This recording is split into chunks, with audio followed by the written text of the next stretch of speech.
반갑습니다.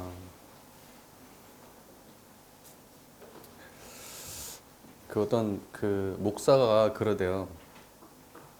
목사가 이 세상이 그 영적 전쟁의 세상이라고 하더라고요. 영적 전쟁의 세상.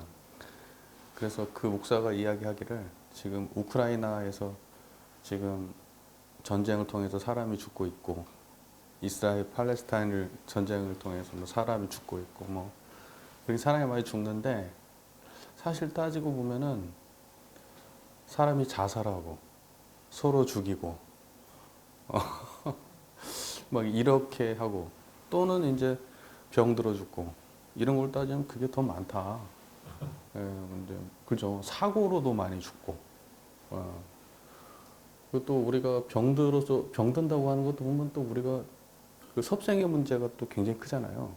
이걸 잘못 먹어서 자기가 특별히 그 먹는 걸 통제하지 못하고 어떤 특정한 욕망에 치우쳐서 무언가를 막 지나치게 많이 먹으면 안 되는 걸 먹고, 막 술을 많이 마신다든지 어떤 사람은 마약을 한다든지, 그래가지고 사람이 많이 죽는데, 그렇기 때문에 세상은 그 우리가 볼 때는 총 쏘고 막 이러는 전쟁이 큰 것 같아도, 사실은 인간의 그 영적 전쟁이다. 이 세상에 펼쳐지는 대동사님 말씀이, 세상에 벌어지는 모든 난리는 마음 난리다 그러셨거든요. 그래서 그 목사님이 하시는 이야기를 들어보니까 상당히 공감되더라고요. 그죠? 지금 어딘가에 전쟁이 벌어지고 있는 것도 사실 우리가 겉으로 보기에는 전쟁이지만, 사실 들어가 보면 마음 난리잖아요. 네, 어떤 특정한 욕망을 제어하지 못한 어떤 특정한 가치관에 편착한 욕망의 문제죠. 오늘 저희가 이제 사막 중에서 사리연구 공부할 거거든요. 사리연구라고 하는 것이 원불교 수행에서 굉장히 그 중요한 공부잖아요. 원불교는 인간의 인격의 완성을 3대력이라고 봤거든요.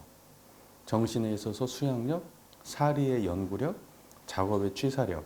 그것이 인간의 인격의 그 세 가지 3요소다 이렇게 본 거예요. 그래서 그 정신, 수양, 사리, 연구, 작업, 취사력의 수준이 그 사람의 수준을 말해준다고 본 거거든요. 그 수행의 깊이를 말해주는 거라고 봤고, 그걸 그렇게 구분하는 역사는 사실은 그 불교의 시작부터 그래요. 불교가 여러분 잘 아시죠? 뭐 팔정도 들어봤어요? 그 다음에 대승에 넘으면 육바라밀 이런 거 있거든요. 근데 그게 8개, 6개인데 사실을 쪼개보면은 개정의 사막이라고 얘기하거든요. 그러니까는 이게 그걸 삼방면으로 보는 관점은 어떻게 보면은 굉장히 역사가 깊은 관점이에요. 그런데 대종사님처럼 사막을 정리한 거는 대종사님만의 것이죠. 예, 대종사님 훨씬 더 깊이 있고 폭넓게 정리하셨어요. 예, 그래서 불교의 어떤 그 개정의 사막, 팔정도나 또는 육바라밀의 내용보다도 훨씬 더 깊이 있다고 저는 보죠. 예, 그걸 제가 여기서 언급할 필요는 없을 것 같고, 언젠가는 언급할 수도 있고 유튜브에 있지 않을까 싶기도 하고 제가 무슨 말을 했는지도 하도 많이 올려놔가지고 뭐 팔정도 얘기를 했는지 육바라밀 얘기를 했는지도 기억이 안 나요. 예, 어딘가 있을지도 몰라요. 있을지도 모르고. 또 불교에서는 워낙 많이 하는 말이니까 찾아보면 있을 거예요. 중요한 건 뭐냐면, 원불교에서 수행은 3대력으로 평가한다. 수행의 깊이는, 수행력은. 그래서 3대력의 수준이 그 사람, 원불교에서 얘기하는 인격의 완성의 수준이다.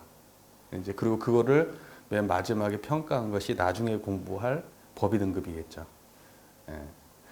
그 중에서 이제 지난 시간에는 정신 수양을 했고, 오늘은 사리 연구를 공부할 차례인데, 정신이라고 하는 거는 마음이 뚜렷하고 고요하여 분별성과 주착심이 없는 경지이고, 그 안으로 분별성과 주착심을 없이 하고 밖으로 산란하게 하는 경계에 끌리지 않는 걸 수양이라고 했잖아요.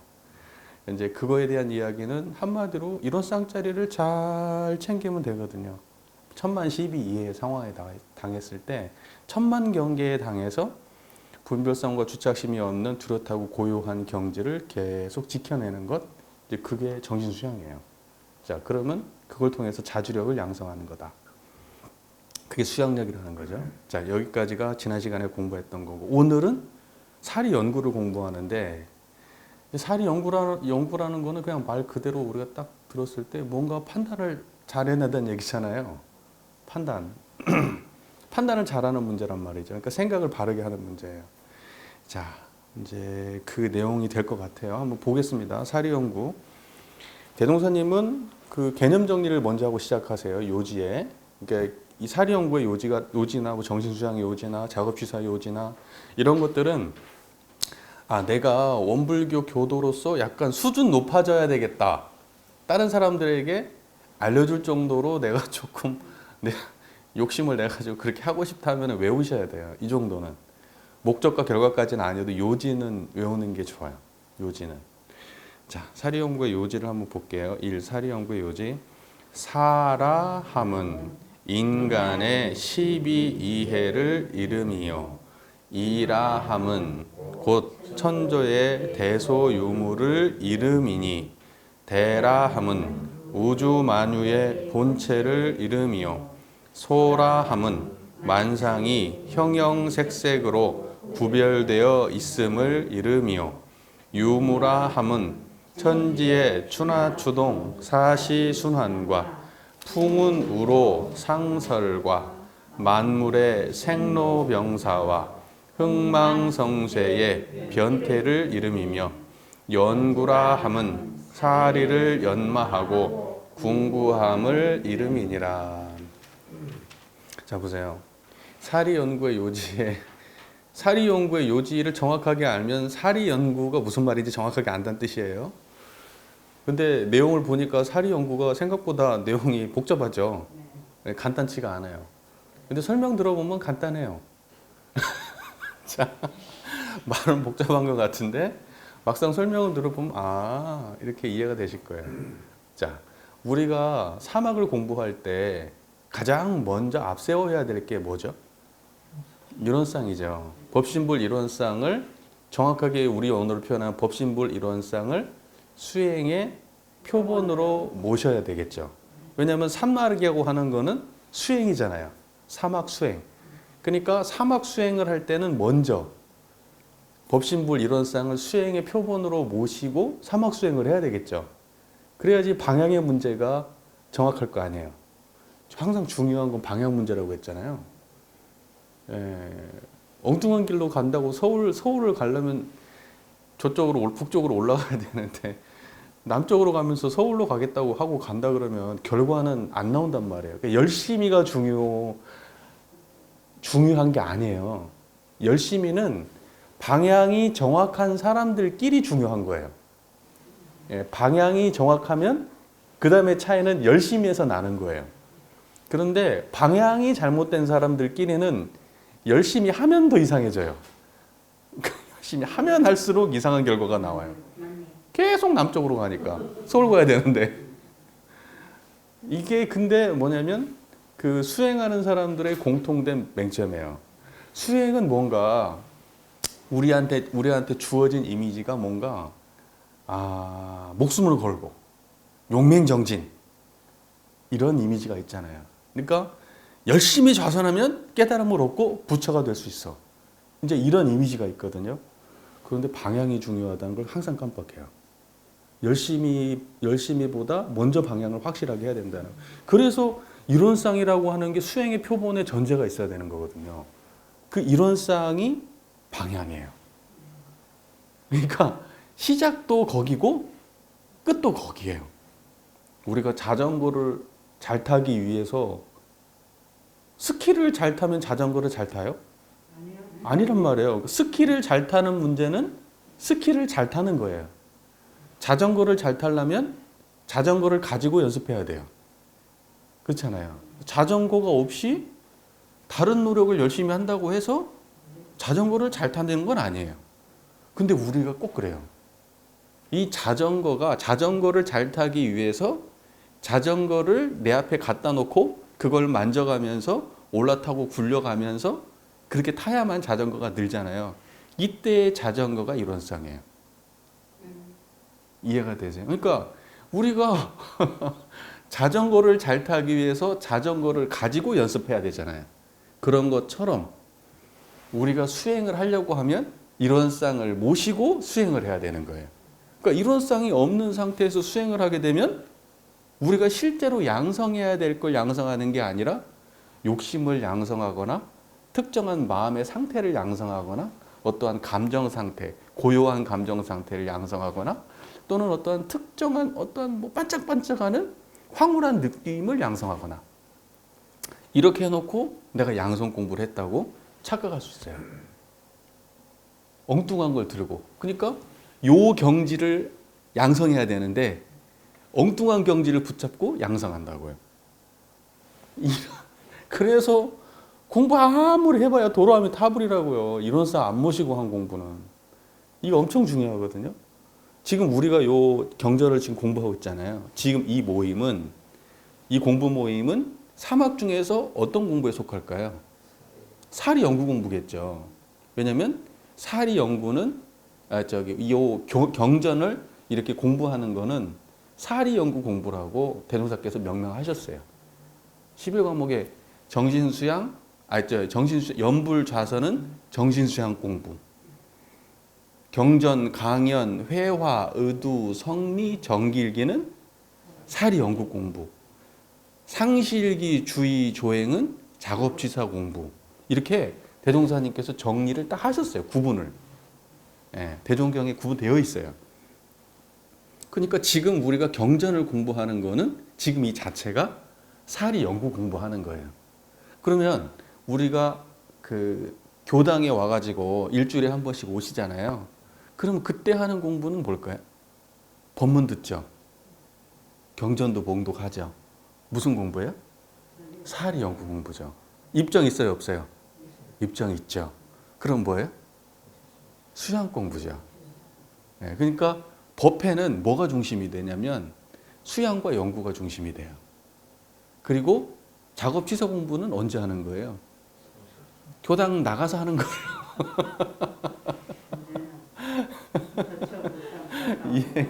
이해가 되세요? 계문 지키는 게 그리고 행위를 바르게 하고 그렇게 밖에 나가가지고 이제 하는 그런 모든 공부가 유무념하고 하는 공부가 밖에 나가서 일상에서 하는 거잖아요. 그때는 어떤 공부가 주가 되냐면 작업 취사 공부가 돼요. 그러면 이제 여기 와가지고 내가 작업 취사가 제대로 됐는지 안 됐는지는 어떻게 알 수 있어요? 정신수양 사리용 공부를 하면 알게 돼요. 내가 청정해지면 내 행위가 보이거든요. 내가 청정하지 않으니까 내 행위가 자꾸 왜곡돼요. 내 욕망대로. 나는 잘못한 거 없어. 저놈이 잘못한 거야. 그런데 청정해지니까 나도 잘못했네. 이렇게 되는 거예요. 그 다음에 내가 앞으로 행위를 어떻게 했었는데 교당에 와가지고 법문을 공부해 보니까 그렇게 하면 안 됐었네. 대종사님 말씀은 이렇게 돼 있네. 그러면서 알아가는 거잖아요. 그러니까 우리가 일주일 사이클 중에 하루가 법회 왔다 가는 일이잖아요. 뭐 왔다 갔다 총 포함하면은 3시간, 4시간 될까? 넓게 잡아도. 그죠? 교당에서 이 머무는 시간만 따지면 아주 짧게 잡으면 1시간 반이지. 네, 그것도 시간 맞춰서 왔을 때.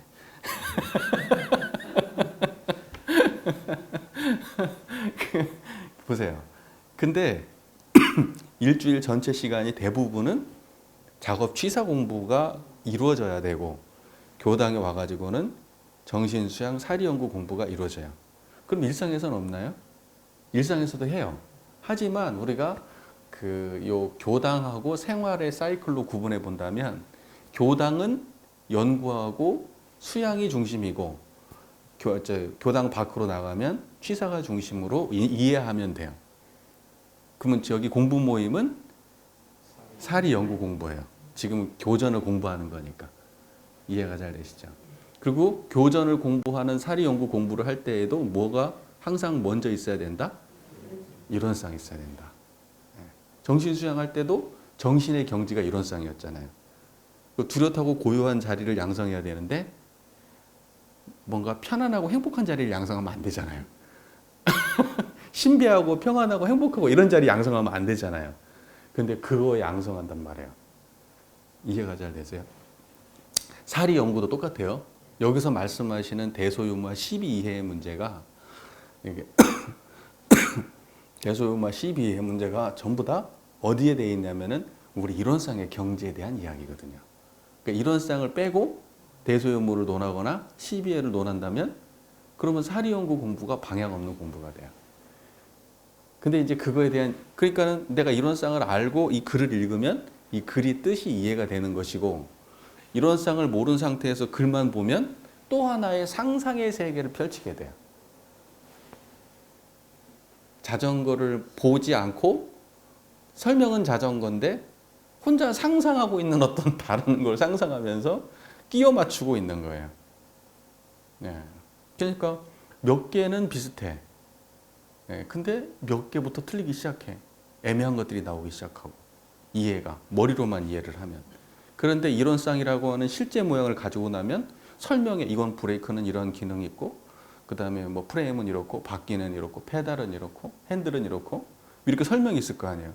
그럼 그게 탁탁 맞아야 되거든요. 이거야 설명이.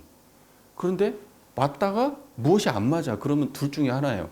이 말의 뜻을 이해를 못했든지 내가 지금 만나고 있는 이 자리가 자전거가 아닌 거야. 다른 거 갖다 놓고 지금 이거하고 맞춰보고 있는 거예요. 대조하고 있는 거예요.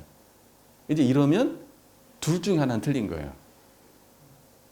그래서 우리가 경전을 공부한다고 할 때 이론상을 표준하지 못하고 공부를 하게 되면 항상 엉뚱한 상상의 나래를 피고 공부를 하게 되고 실제 역량이 안 쌓여요. 그래서 이론상이 중요한 거예요. 자, 그러면 그 이론상을 내가 알고 공부를 했어요? 그러면 어떤 역량이 결국 커지느냐? 자전거 타는 역량이 커질 뿐이에요. 이해가 잘 되세요? 스키 타는 역량이 커지는 건 아니라고요. 자전거 타는 역량이 커져요. 자전거 가지고 공부했으니까. 자, 그러니까 시작도 이론상이고 커진 역량도 결국 이론상이에요. 그래서 이론상의 수행에서 뭐라고 나왔죠? 법신볼 이론상을 신앙하는 동시에 수행의 표본을 삼아서 이론상과 같이 원망구축하고 지공무사한 각자의 마음을 알자는 것이며 양성하자는 것이며 사용하자는 것이 이론상의 수행이니라. 지금 이건 아는 공부예요. 원망구축하고 지공무사한 각자의 마음을. 그게 사리 연구 공부예요. 많은 사람들이 사리 연구 공부를 하면서 이론상을 제껴놓고 사리 연구 공부를 할 때 어떻게 일을 하고 있냐면 12이해에 파묻혀가지고 사리 연구 공부를 주로 해석하는 경우가 많아요.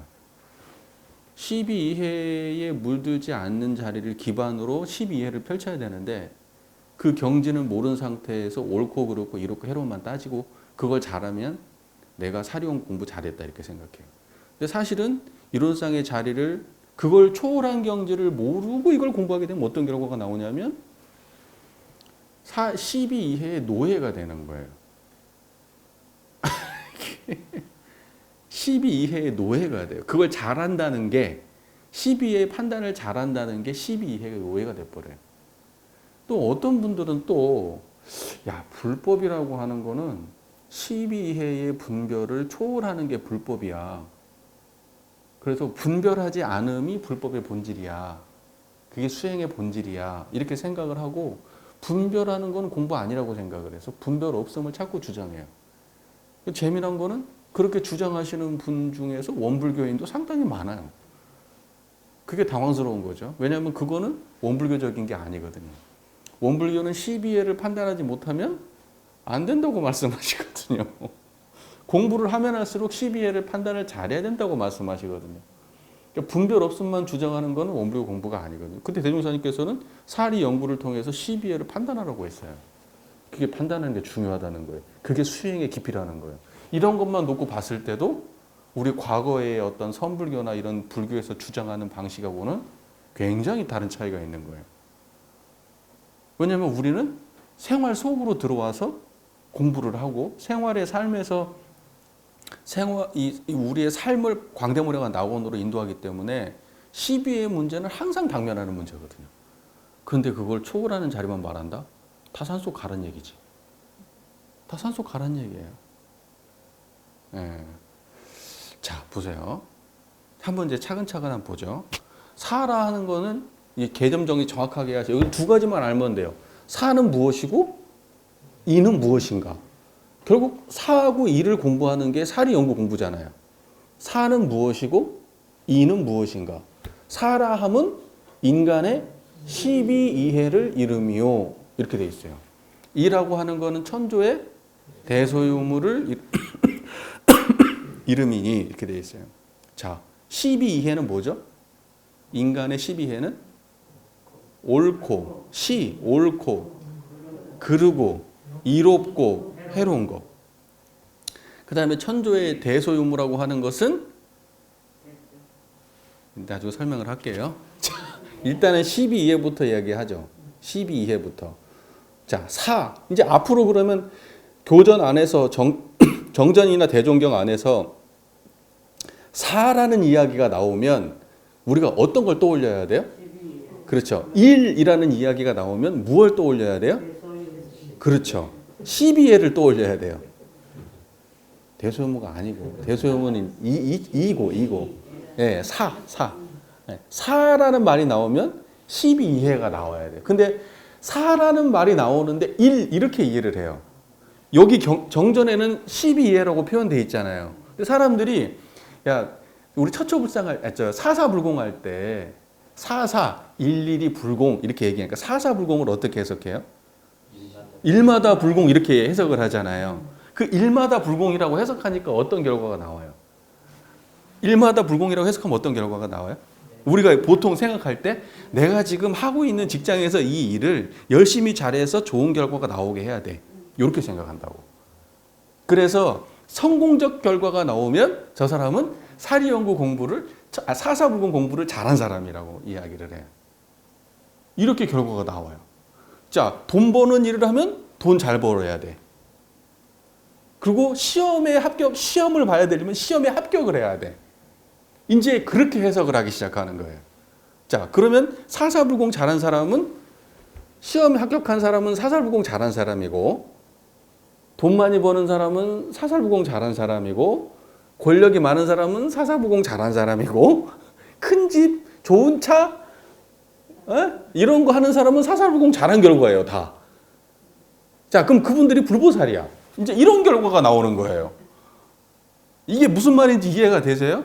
그러니까 문구 하나를 개념 정리 하나를 잘못 해석하면 제가 그래서 이 사를 일이라고 우리 그냥 인간사에 그냥 먹고 자고 입고 사는 일이라고 이해를 하는 순간 우리 원불교의 교리가 아주 천박한 수준이 되는 거예요. 내가 아주 천박한 수준의 해석이 무엇이냐?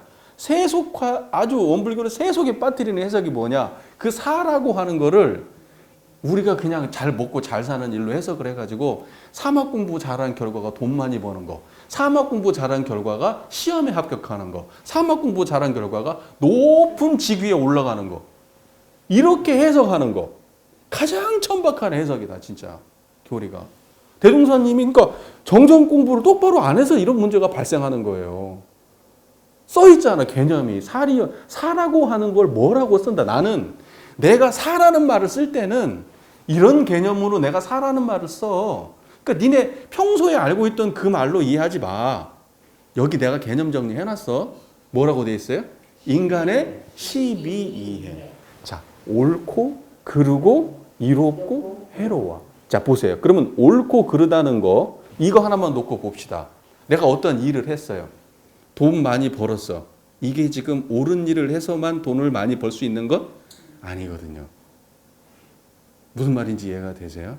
돈 많이 벌었다는 거는 많은 사람들에게 아픔을 줬다는 것이고 누군가에게는 손해를 끼쳤다는 것이고 그런 복잡한 안에 인과관계가 있는 거예요. 단순한 게 아니야. 세상에 내가 돈을 그렇게 무지하게 많이 벌 때는 누군가가 손해보고 있는 거예요. 이해가 되세요? 자, 그러면 이렇게 생각한단 말이에요. 나는 그 시스템을 빠져나와서 나는 다르게 살 거야. 나만의 옳음을 가지고 살 거야. 그러면 살 수 있어요? 못 살아요. 살 수 없어요. 왜냐하면 우리는 이미 자본주의 시스템 자본주의 경제 시스템 안에 속해 있는 사람들이기 때문에. 그러나 이걸 갖다가 악용하지 않고 선하게 할 수 있어요. 자, 선하게 하면 큰 돈은 못 벌어요. 예를 들면. 하지만 먹고 살 수는 있어요. 그럼 우리는 그걸 악한 방식을 도용해 가지고 많은 이익을 취할 수도 있고, 또는 선한 방식을 택해 가지고 남들에게 피해를 최소화하면서 나는 그 평범하게 사는 길을 택할 수도 있어요. 자, 그게 시비의 문제예요. 그게 시비의 문제라고요. 자, 이제 간단한 문제가 아니죠. 이제부터 간단한 문제가 아니에요. 그냥 내가 성공하는 문제가 시비의 문제가 아니라고요. 그 다음에 이해의 문제도 옳고 그름의 문제잖아요. 아니, 이해, 시비, 이해, 이롭고 해로움의 문제잖아요. 그러니까 내가 무언가 이로움을 얻었다? 해로움을 얻었다? 자, 보세요. 이렇게 행동을 하게 되면 많은 사람들이 피해를 보는데 나는 이로움을 얻어. 이렇게 행동을 할 경우에는 내가 해로움을 보는데 나는 많은 사람들한테 이익이 돼. 자, 이제 이런 상황이 닥쳤어요. 자, 이런 상황에서 내가 손해를 보더라도 내가 뭐 거지 되는 거 아니고 내가 큰 손해는 못 보더라도 먹고 죽고 사는 거 아닌데 다른 사람한테 큰 손해 입힐 수는 없어. 그렇게 판단을 하면 이 사람 큰 돈 벌어요, 못 벌어요? 못 벌지. 그렇게 착한 마음으로 무슨 돈을 벌어? 못 벌지. 무슨 말인지 이해가 되십니까? 그래서 사업 성공의 결과가 사사불공의 결과하고 이퀄 관계가 아니라고요. 그렇게 될 수가 없는 거라고요. 너무 지극히 자기 개인적인, 자기 욕망적인 해석이라고요, 그게. 그래서 그런 식으로 사사불공 해석하면 이 세계가 아주 욕망의 화신들이 득실득실 되는 세상이 되고, 그렇게 해서 성공한 사람을 인정하는 세상이 돼요, 사사불공이. 내가 그러니까 이러한 이야기를 들으면은 가슴이 막 터질 것 같아. 젊은 애들한테 사막 공부 잘하면 시험 잘 보고, 성적 잘 보고, 돈 잘 벌고, 예쁜 여자 만나서 결혼할 수 있다고 이야기를 해버리면, 미칠 지경이에요, 아주. 네? 얼마나 이게 세속적인, 이게 그럼 불법이에요, 이게? 밖에서 일반 서적에서 파는 그냥 자기계발서 말도 못한 수준으로 해석해버리는 거예요. 사사부공. 그렇게 해석하면. 철저하게 12이해예요. 12이해는 12이해의 문제를 이야기할 때 왜 이론상을 수행의 표본으로 모시라고 얘기하냐면, 이론상을 수행의 표본으로 모셔야만 12이해에 매이지 않기 때문에 그래요. 12이해에 끌려 있으면 물질의 노예라고 말해요.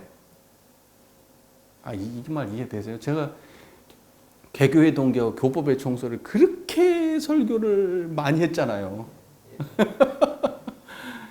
그래서 물질의 세력이라고 하는 게 12이해에 끌린 나의 마음의 상태가 물질의 노예란 말이에요. 다른 게 아니고. 근데 12이해를 적극적으로 하면서 다른 사람 피해를 입혀라 이렇게 얘기하면 그게 물질의 노예 생활이란 말이에요. 이해되시죠? 그러면 이론상을 수행의 표본으로 모신다는 이야기는 12이해로부터 자유로워야지. 12이해에 끌려다니는 물질의 노예 생활로부터 자유로운 사람은 12이해의 상황이 되었을 때 무엇이 옳은지, 나의 이익과 손해를 초월해서, 또는 내가 옳다고 생각하는 나만의 가치관을 초월해서 모두가 이롭고 모두에게 옳은 길을 택해도 이 사람의 마음에는 하나의 흔들림도 없단 말이에요. 이러한 사람이 12이해를 말할 수 있는 거예요.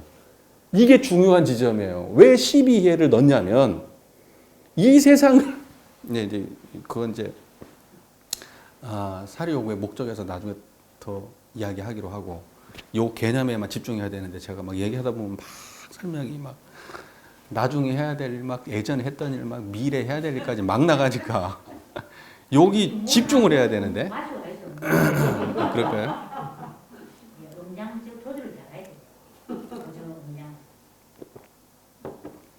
그래서 사 공부를 한다는 거는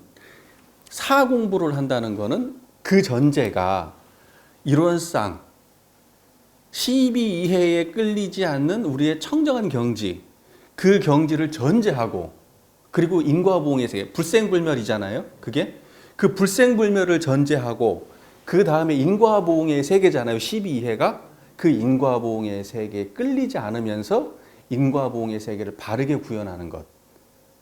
이해가 되세요? 이게 12 이해의 목적이에요. 이게 사리 연구의 사회 공부란 말이에요. 얼마나 중요해요? 대부분은 우리가 옳다고 생각하지만 그 옳음이 특정한 사람으로부터, 특정한 민족으로부터, 특정한 국가로부터, 특정한 집단으로부터 발생된 옳음이란 말이에요. 그게. 그 옳음을 초월하지 못하면 그 옳음의 노예가 돼요. 우리는 옳고 그름에. 이롭고 해로움도 마찬가지죠. 무엇을 이롭고 무엇을 해롭다고 판단하는가 라고 하는 것도 우리가 무언가 분별성과 주착심으로 확립되어 있는 TV에서 뉴스에서 이야기하고 대통령이 이야기하고 내 학교에서 내 친한 선생이 얘기하고 내 친한 선배가 얘기하고 내 부모가 얘기했던 그 이로움, 그 이로움의 노예가 된다고. 거기로부터 자유로울 수 있어야 되는데 거기서 못 벗어나요. 우리는 죽을 때까지. 그래서 인연복이 중요한 거예요. 그래서 인연복이 중요한 거예요. 그래서 우리는 불법을 만났잖아요. 불법이 그렇게 중요한 거예요. 왜냐하면 불법을 못 만났으면은 내가 가진 것이 다라고 생각하고 살다 죽어요. 그런데 내가 가진 것들은 아무것도 아니고 언제든지 바꿀 수 있는 거고 그냥 내버려도 아무것도 아닌 그런 것이구나. 그런 거에 내가 휘둘릴 필요가 없고 나는 새로 지어낼 수 있구나. 내 인생을. 누군가한테 영향받았던 나를 지금 여기에 덮어버리고 새롭게 나는 얼마든지 나아갈 수 있구나. 라고 하는 그 무한한 잠재력을 우리한테 줄 수 있는 게 바로 12회를 초월한 경지예요. 12회를 초월한 경지를 내 삶의 중심에 놓으면 12회의 주인이 되지 노예가 되지 않아요. 자, 그러니까 이게 불법을 공부하지 않으면 안 돼요. 불법을 열심히 공부하고 12회를 넘어서 본 사람들, 내가 사소한 거라도 내가 예전에 내가 옳다고 생각하는 거 12회 옳고 그렇고 이롭고 그르다고 하는 어떠한 상황에 집착했던 나, 그걸로 인해서 울고 웃고 행복하고 불행했던 나, 그걸 내가 벗어날 수 있다는 거, 또 그거를 내가 인식할 수 있다는 거, 이제 이게 내가 내 삶의 주인이 되고 있다는 증거예요. 그러니까 이렇게 해본 사람들은 세상 사람들을 바라볼 때 마음이 좀 달라요. 그게 부처님의 경지 정도 되면 우리를 볼 때 어떻게 했어요? 바로 그게 거기에서 부처님의 자비가 나오는 거예요. 부처님의 경지 정도 되신 분들이 중생의 그런 12이해에 끌려가지고 거기에서 희로애락으로 끌려다니는 중생의 그 노예의 모습, 12이해에 노예된 모습을 볼 때 그때 부처님의 심정이 어떻게 했냐고.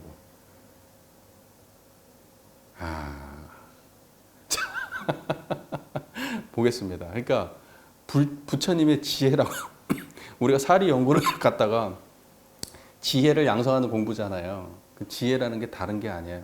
12이해를 냉철하게 바르게 잘 분석하는 그 힘이 지혜의 본질이 아니고 그 이전에 그걸 그렇게 하기 위해서 청정해야 된다고요. 청정한 힘이 있어야 그 분별이 바르다고요. 12이해의 분별이. 그래서 이 둘의 균형과 조화. 자, 여기에서 불생불멸과 인과보응의 논리가 그대로 드러나 있죠. 우리가 계속 이야기했잖아요. 유는 무로 무는 유로 돌고 돌아 지극한 경지.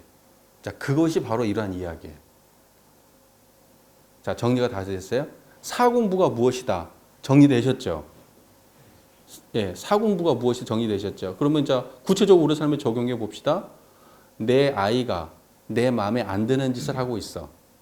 내 남편이, 내 부인이 내 성에 안 차는 행동을 하고 있어. 자, 그때 우리는 분별이 먼저 나가요? 초월이 먼저 나가요? 예, 이제 그게 중생심이라는 거예요.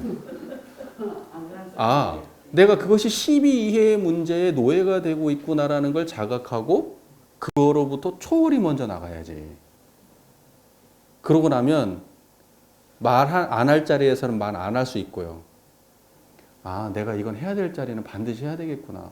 할 수 있어요. 근데 해야 될 자리에서 못하는 이유는 뭐예요? 특히 부모님들이 다 큰 자식한테 말 못하죠. 저도 제 자식한테 말하기 힘들더라고요. 중학교 벌써 2학년 되니까 힘들어. 하고 싶은 말이 여기까지 와도 말 못해. 왜? 왜 못해요? 그것이 나와 아이의 관계에 문제를 일으킬 것 같아서 못하는 거예요. 자, 그러면 여기서는 무엇에 끌렸죠? 이해에 끌렸잖아. 이해에 끌렸잖아요. 이렇게 되는 거예요. 자, 이해에 끌리면 옳은 행동을 해요, 못해요? 못하는 거예요. 그래서 대부분의 사람들이 옳고 그렇고 이렇고의 12이해의 문제에 당했을 때 왜 옳고 그름 중에서 옳음을 판단해야지 너는 왜 그 자리에 가서 그 행동을 못했어? 라고 얘기하면 그 사람은 왜 그 행동을 못했을까요? 이해의 문제에 걸려가지고 안 되는 거예요. 이해를 초월하지 못해서. 아는데 안 되는 거예요. 그러니까 여기에 처음에는 저 사람 정치 밑에 이렇게 막 잘했으니까 나중에 정치 위에 올라가면 잘하겠다. 민주화 운동도 하고 그랬으니까 정치인으로 내세우면 잘하겠지.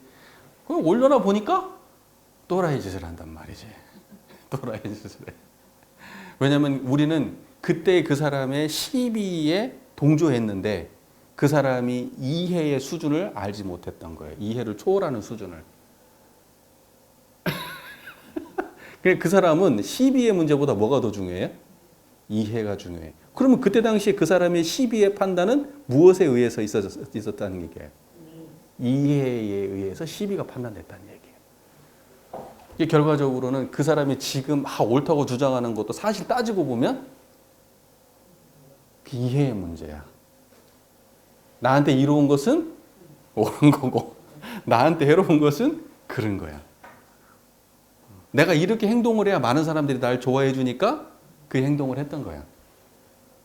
그런 사람들이 위에 올라가니까 그럼 그 사람들은 자기 본능대로 행동하는 거예요. 이로운 행동을 하는 거예요. 정치적으로. 자기한테. 아, 이건 이렇게 해야지 내가 여기서 더 이롭구나. 옛날에는 저렇게 하는 게 내가 더 이로웠는데. 이런 사람들한테는 가치가 중심이 안 돼요. 가치가 의미가 없어요. 아무 가지 의미가. 왜냐하면 자기의 이로움과 해로움이 문제가 가치를 규정하거든요.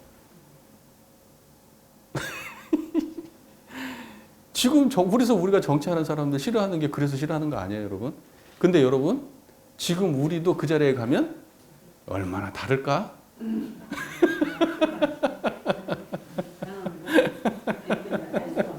얼마나 다를까? 자, 보세요. 또, 시비, 옳고 그름의 문제에 탁 고착된 사람들은요, 이게 많은 사람한테 손해가 끼치더라도 그 일을 해버려요. 그래가지고, 어떤 정치적 판단에 의해서 수많은 사람들이 굶어 죽는다 하더라도 그런 판단을 해버려요. 아, 이런, 왕들은 옛날에 그랬어요. 중국에서도 막 어떤 생각이 안 납니다. 하여튼 뭐 이렇게 해가지고, 어떤 정책을 펴가지고요. 사람들은 엄청나게 굶어 죽어도 그게 옳다고 생각하고 그 일을 해요. 아, 이런 사람들도 많아요. 그러니까 시비에 끌려가지고 세상에 수많은 사람들한테 피해를 주는 경우도 많은 거예요. 근데 그러니까 그 시비에는 이해를 판단하지 못한 오직 시비에만 끌린 거잖아요. 옳고 그름만. 그렇죠. 권력자들이 많이 그래요. 근데 그게 이념화된 권력자들이 또 많이 그래요. 이념 중심의 생각을 가진 사람들이. 그러니까 이런 사람들은 이익과 손해를 생각하지 않고 뭐만 생각하냐면 옳고 그름만 따지기 때문에 옳고 그름에서 배제되면 같이 못해요. 저 사람하고는. 근데 어떤 사람들은 이익이 안 맞으면 같이 못해. 근데 그 두 가지에 치우치면 안 돼요. 둘 다 한쪽에 흐르면 안 돼요. 그러니까 어때야 되느냐? 반드시 이롭고 옳은 일을 해야 돼요. 그리고 해로운 일을 하면 안 돼요. 그래서 12이해 공부를 하는 거예요. 옳으면서 이로운 길. 요걸 찾는 것.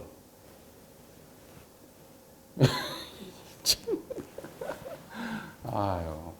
그러니까 이런 걸 찾는데 지금 벌써 요 이야기만 들어봐도 이제 알 수 있죠. 왜 우리가 옳고 이로운 길을 갈 수 없는가? 옳고 이로움이라고 하는 거기에 노예가 되어 있기 때문에. 그죠? 끌려서 못 가는 거잖아요. 노예가 되어서.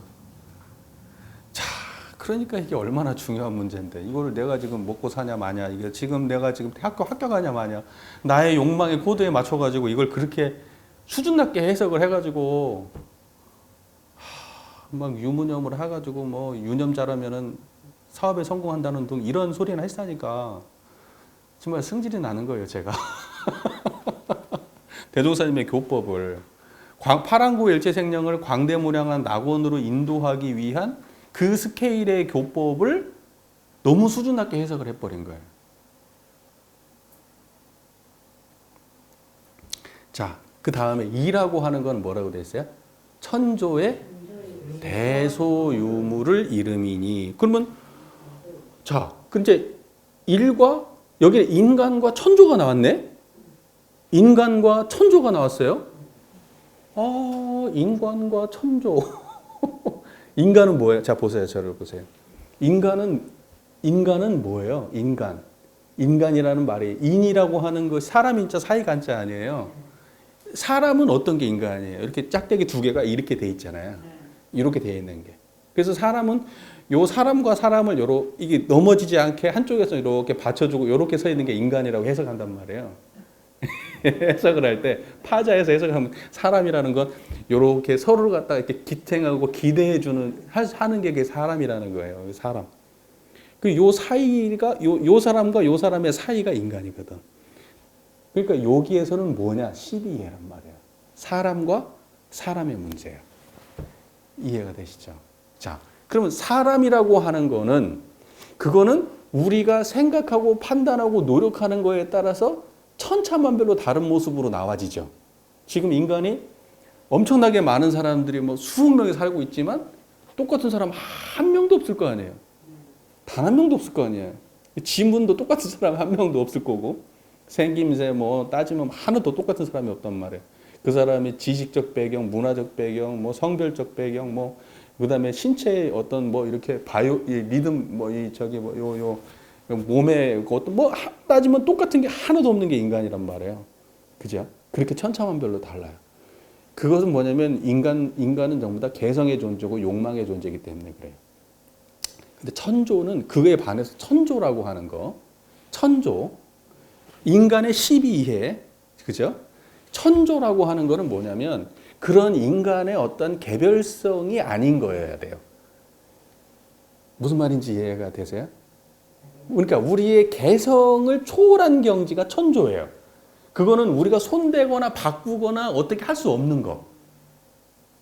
인간은 바꿀 수 있는 존재잖아요. 만들어진 존재고 계속해서 변화하는 존재잖아요. 근데 천조는 원래 그대로가 천조예요. 천이라고 하는 것이 보통 의미가 뭐냐면 천이라고 하는 거는 이제 우리가 하늘 이렇게 얘기하잖아요. 하늘, 하늘. 그 다음에 이거는 어떤 거냐면 이제 우리가 진리, 변하지 않는 거, 원래 자연 이런 거 얘기할 때 천 이렇게 쓰거든요. 천. 그래서 천이라고 하는 것을 자연을 이야기할 때도 천이라는 글자를 쓰고 그 다음에 어떤 군주, 뭐 천왕 얘기하잖아요. 뭐 그러면 그때 천이라는 어떤 맨 위에 권력의 맨 꼭대기. 그 다음에 또 뭐 무슨 상제 있잖아요. 상제. 하나님 같은 존재. 이 세상에 막 그때도 천이거든요. 천. 그러니까 천이라고 하는 개념이 굉장히 다양하게 쓰이는데 그걸 공통적으로 천조라고 하는 말을 쓸 때는 어떤 거냐면 지은 그대로의 모습이에요. 원래 그대로. 자연 그대로. 자연적인 그대로. 그러니까 뭐냐면 개입하거나 만들거나 변화시킬 수 없는 원래의 상태 그대로. 그게 천조예요. 이해가 되세요? 그러니까 하늘 지은 그대로. 지을 조자잖아요. 하늘이 지은 대로. 천조. 그 천조는 대소유무로 되어 있는데 대소유무는 그래서 변하는 거예요? 안 변하는 거예요? 대소유무는 변하는 개념이 아니에요. 인간의 12이해는 어때요? 그거는 뭐 똑같은 것도 없고 항상 변하는 거예요. 뭐 오늘의 적이 내일의 친구가 되는 거고 막 그런 거잖아요. 막 오늘 싸웠다가 갑자기 풀어졌다가 막 오늘 이해를 못했다가 당장 이야기하다가 또 이해가 되고 그게 12이해 문제란 말이에요. 12해 인간의 12해는 그렇게 흘러가요. 그런데 천조의 대소유무는 바꿀 수 없는 거예요. 원래 그냥 그대로예요. 영원히 그대로예요. 그러니까 우리가 살기 뭐 1000년 전, 10,000년 전에도 그대로였고 우리가 죽고 난 이후에도 그대로예요. 그게 천조예요. 이게 그걸 대소유무라고 표현을 해요. 자, 그러면 대라고 하는 건 뭐냐? 우주 만유의 본체를 이름이요. 이렇게 얘기했어요. 우주 만유의 본체. 자, 보세요. 여러분 이제 다 아는 얘기 이제 다 할 거 맨날 하던 얘기. 요거 죽비죠? 이 죽비의 본체가 뭐예요? 대라고요, 대. 이 죽비의 본체가 이게 뭔 말인지 아시죠, 이제?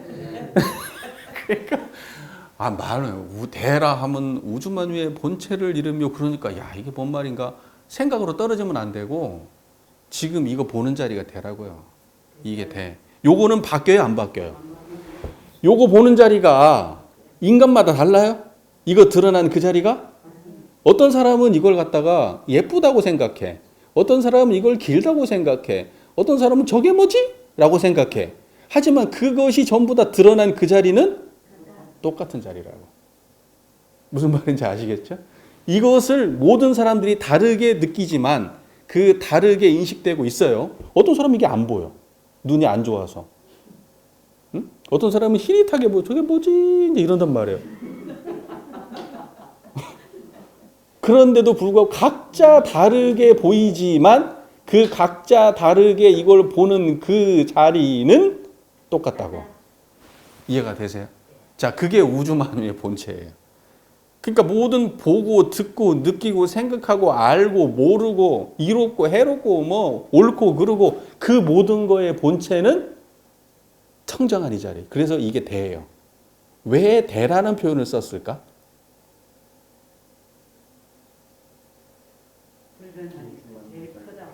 왜, 그러니까 뭐냐면 대소 이렇게 하잖아요. 왜 이걸 크다고 표현을 했어요? 텅 비었다고 해도 되잖아요. 없는 자리라고 해도 되고. 대종사님 그 개성으로 따지면은 그 불변하는 무 이렇게 무라고 해도 되고 우주만유의 무라 하면 우주만유의 본체를 이름이요 이렇게 해도 되잖아요. 근데 왜 대라고 했어요? 그냥 한 거예요.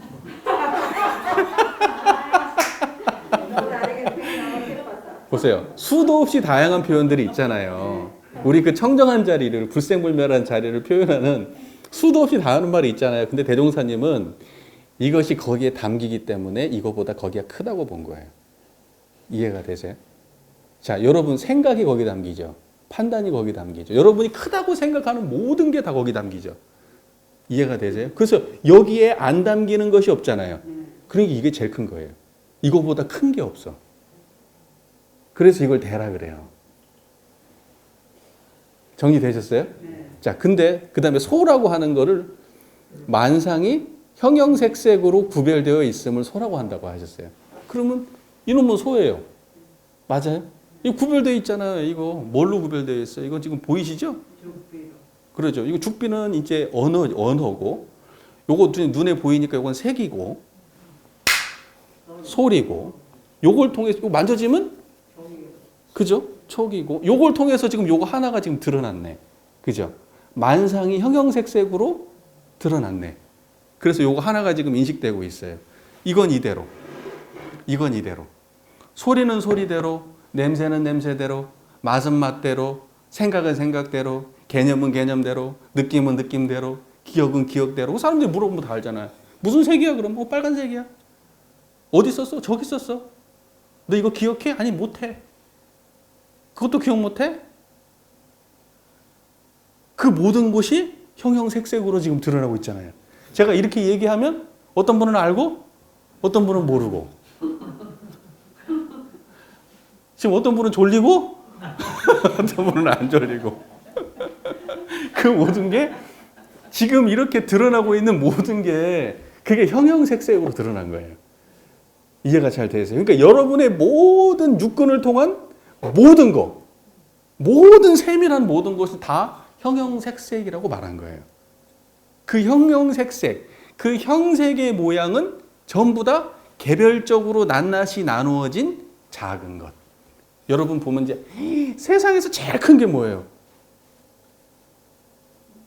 제일 큰 거. 어떤 사람은 사랑이에요. 아름답게. 기독교인 같으면 예수님의 사랑. 뭐 이렇게 얘기하겠지. 부처님의 자비가 세상에서 제일 큰 거예요. 그렇게 가치적으로 생각하는 사람도 있고, 어떤 사람은 세상에서 제일 큰 거는 이 우주지. 이 코스모스지. 이렇게 얘기하는 사람도 있을 거예요. 그렇잖아요? 세상에서 제일 작은 건 뭐야? 불교에서는 뭐 겨자씨 이렇게 얘기하는데. 네 속이 제일 작아. 뭐지? 그럴 수도 있고, 그 다음에 뭐 한번 밀입자가 있고 소립자가 있고 뭐 쿼크가 있고 뭐 있다고 하잖아요. 막 현미경으로 막 보니까 망원경으로 보서 제일 큰 게 있고 이 현미경으로 제일 작은 게 있어 물리적으로. 자, 그 모든 것들이 다 어디 담겨요? 큰 자리에 담기잖아요. 큰 자리에 담기죠. 그러니까 여러분들이 아무리 크다고 해도 거기 담기고 아무리 작은 것도 거기 담겨. 그래서 그 크다고 하는 놈과 작다고 하는 놈은 통칭해서 대소음의 관점에서 보면 작다고 말하는 거예요. 그래서 여기 우리 원불교에서 작다고 표현하는 것은 우리의 생각, 우리의 가치관, 우리의 돈, 명예, 건강, 외모, 세상 다 작은 거예요. 그 원불교 안에서 우리 큰 거는 태양계가 태양이 크지. 그건 상대적으로 큰 거, 작은 거. 절대적으로 큰 거는 청정한 이 자리예요. 이것만 큰 거예요. 그래서 세상에 큰 거는 여러 가지가 아니에요. 하나밖에 없어요. 작은 거는 셀 수가 없어요. 셀 수가 없어요. 우리가 아무리 크다고 얘기하는 것도 사리연구의 대종사님의 개념 속에서는 다 작은 거예요. 여러분들이 선행을 했어요. 내가 지금 1,000억을 기부했어. 10조를 기부했어. 큰 거예요, 작은 거예요? 작은 거예요. 작은 거라고요. 작은 일이라고요. 이해가 되셨어요? 그리고 큰 거는 뭐예요? 청정한 게 큰 거예요. 1,000억을 기부하는 그 자리. 그게 큰 거예요. 그게 더 크니까 1,000억을 기부할 수 있는 거예요. 그리고 저 사람이 1,000억을 기부했네 하고 그 환히 아는 사람들의 마음자리. 그게 큰 거라고요. 자, 보세요. 그게 만상이 형형색색으로 구별되어 있는 거예요. 자, 이 두 가지를 보면 이제 어떤 느낌이 들었어요? 우리 이런 상, 유상과 무상으로 이런 쌍의 서원문을 보면 유상의 자리가 대자리구나. 무상의 자리가 소자리구나. 정리되셨어요? 됐죠? 그러면 대하고 소가 정리됐네. 그 다음에 유무는 뭐라고 되어 있죠? 유무라 함은 천지의 추나 추동 사시순항과 풍운으로 상설과 만물의 생로병사와 흥망성쇠의 변태를 이름이요. 자, 보세요. 천지의 추나 추동, 생로병사, 흥망성쇠, 성주개공, 그 모든 것들은 대소로 따지면 뭐였죠? 소자리잖아요. 근데 소는 특징이 변해요, 안 변해요? 지금 여기에서 말씀하시는 소는 대표적인 것만 말씀하신 거예요. 만상이 형형색색으로 구분되어 있으면 그 형형색색을 다 담을 수 없어요. 그냥 형형색색으로 구별되어 있는 전부가 다 유야. 그리고 그 형형색색으로 구별되어 있는 것 중에 니네가 알 수 있는 대표적인 거 있지? 이런 것들 다 변하잖아, 봐봐. 그거 유무야. 그러니까 본질은 대소로만 따진다면 유무가 소에 포함돼야 안 돼요. 소에 포함되는 얘기예요. 왜냐하면 드러난 놈들이 변하는 거거든요. 소만 변하거든요. 대는 안 변하는 거거든요. 이해가 되셨어요? 그러니까 소는 변하는 거고 대는 안 변하는 거니까 유무는 어디에 포함되는 얘기예요? 소에 포함되는 얘기예요. 소가 없으면 유무가 당연히 없죠. 소가 있어야만 유무가 있죠. 유무가 있다고 하는 거는 당연히 소란 얘기예요, 그게. 그래서 소하고 유무는 본질적으로 같은 얘기예요. 그거는 불생불멸과 인과보응 중에 인과보응의 세계고 유상과 무상 중에 무상에 대한 이야기인 거예요. 자, 그러면 대소유무 중에 무엇이 유상이고 무엇이 무상이냐? 대가 유상, 소하고 유무는 무상. 이렇게 정리되는 거예요. 개념 정리가 깔끔하게 됐어요? 자, 보세요. 근데 많은 사람들이 이걸 아주 잘못 이해하고 있는 사례 하나만 말씀드릴게요. 자, 대소유무라고 하는 거는 예를 들어 이렇게 설명을 하면 여러분 맞는지 틀린지 보세요. 예를 들어서 사람이 전체가 되고 눈, 코, 입, 손, 발톱, 몸의 각 기관들 이것은 소고 그리고 이렇게 그것들이 작용하고 움직이는 이것은 유무야. 이렇게 설명하면 대소유무의 설명이 맞아요? 틀려요? 자, 왜 틀리죠? 그거 사람을 전체를 대라고 하는 것, 이 개념이 틀린 거라고. 전체가 대가 아니라고. 개개인을 모은 전체를 대라고 표현하는 게 아니에요. 이해가 되세요? 그러니까 100원짜리, 1000원짜리, 10,000원짜리를 모아가지고 산더미처럼 쌓아놓고 이게 1조야, 이게 큰 거야 이렇게 말하면 맞아요? 아니라고요. 아니라고요. 소는 다 모아봐야 소라고요. 소는 다 모아봐야 소예요. 이해가 되시죠? 그러면 사람을 가지고 설명을 할 때는 소하고 유무적 설명은 맞을 수 있어요. 자, 사람이 몸이 각 기관이 이렇게 다 다르잖아. 이름도 다 형형색색으로 이름이 다 다르잖아. 자, 그게 소야. 그리고 그놈들이 다 움직이는 존재들이잖아. 유기적으로. 그게 유무야. 라고 말하면 그러면 소하고 유무는 뭐 하지만 명료하진 않아. 그렇게 얘기하면 한계 지어지거든요. 우리의 일상의 12회로 그게 확장이 잘 안 돼요. 사람한테 갇혀 또 막 개념이. 그래가지고 거기서 못 벗어나. 또 어떤 분은 일 가지고 설명을 해요. 일. 그래서 야 이게 예를 들면 대기업 있어요. 대기업 전체가 대야. 그럼 거기에 협력업체들이 막 있잖아요. 그게 소야. 그 사람들이 열심히 일하잖아. 그게 유무야. 그래서 대소유무를 다 봐야 돼. 이렇게 설명하면 맞아요? 틀리다고. 그건 틀린 말이에요. 그 모든 거 다 모아봐야 뭐라고요? 그리고 거기에 움직임들은 유무지.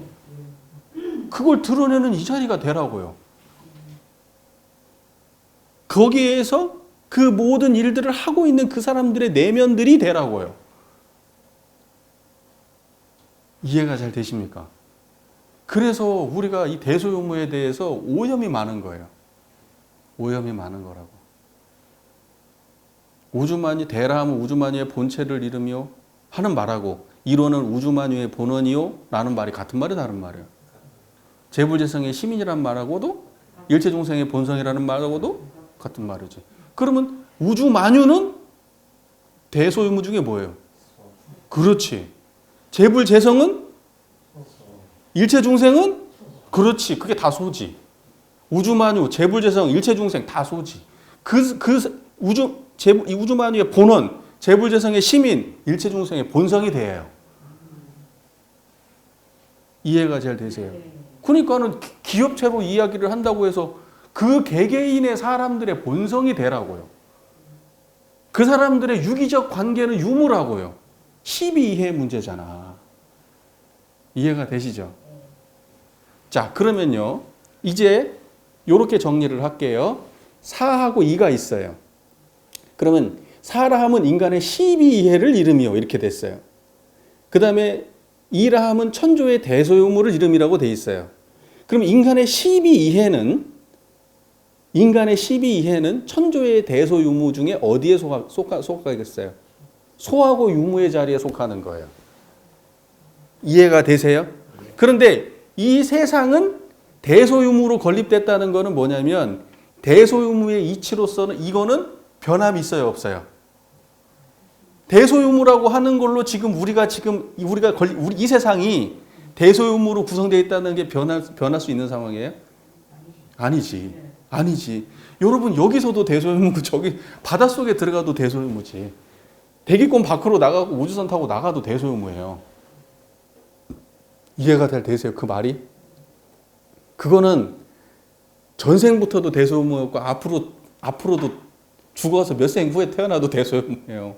나만 그런 게 아니라 모두가 그래요. 그래서 대소유무라고 하는 그 이치는 천조예요. 천조라는 거는 개별적인 것이 아니라고요. 그건 공통적인 거고 보편적인 거고 영원한 거예요.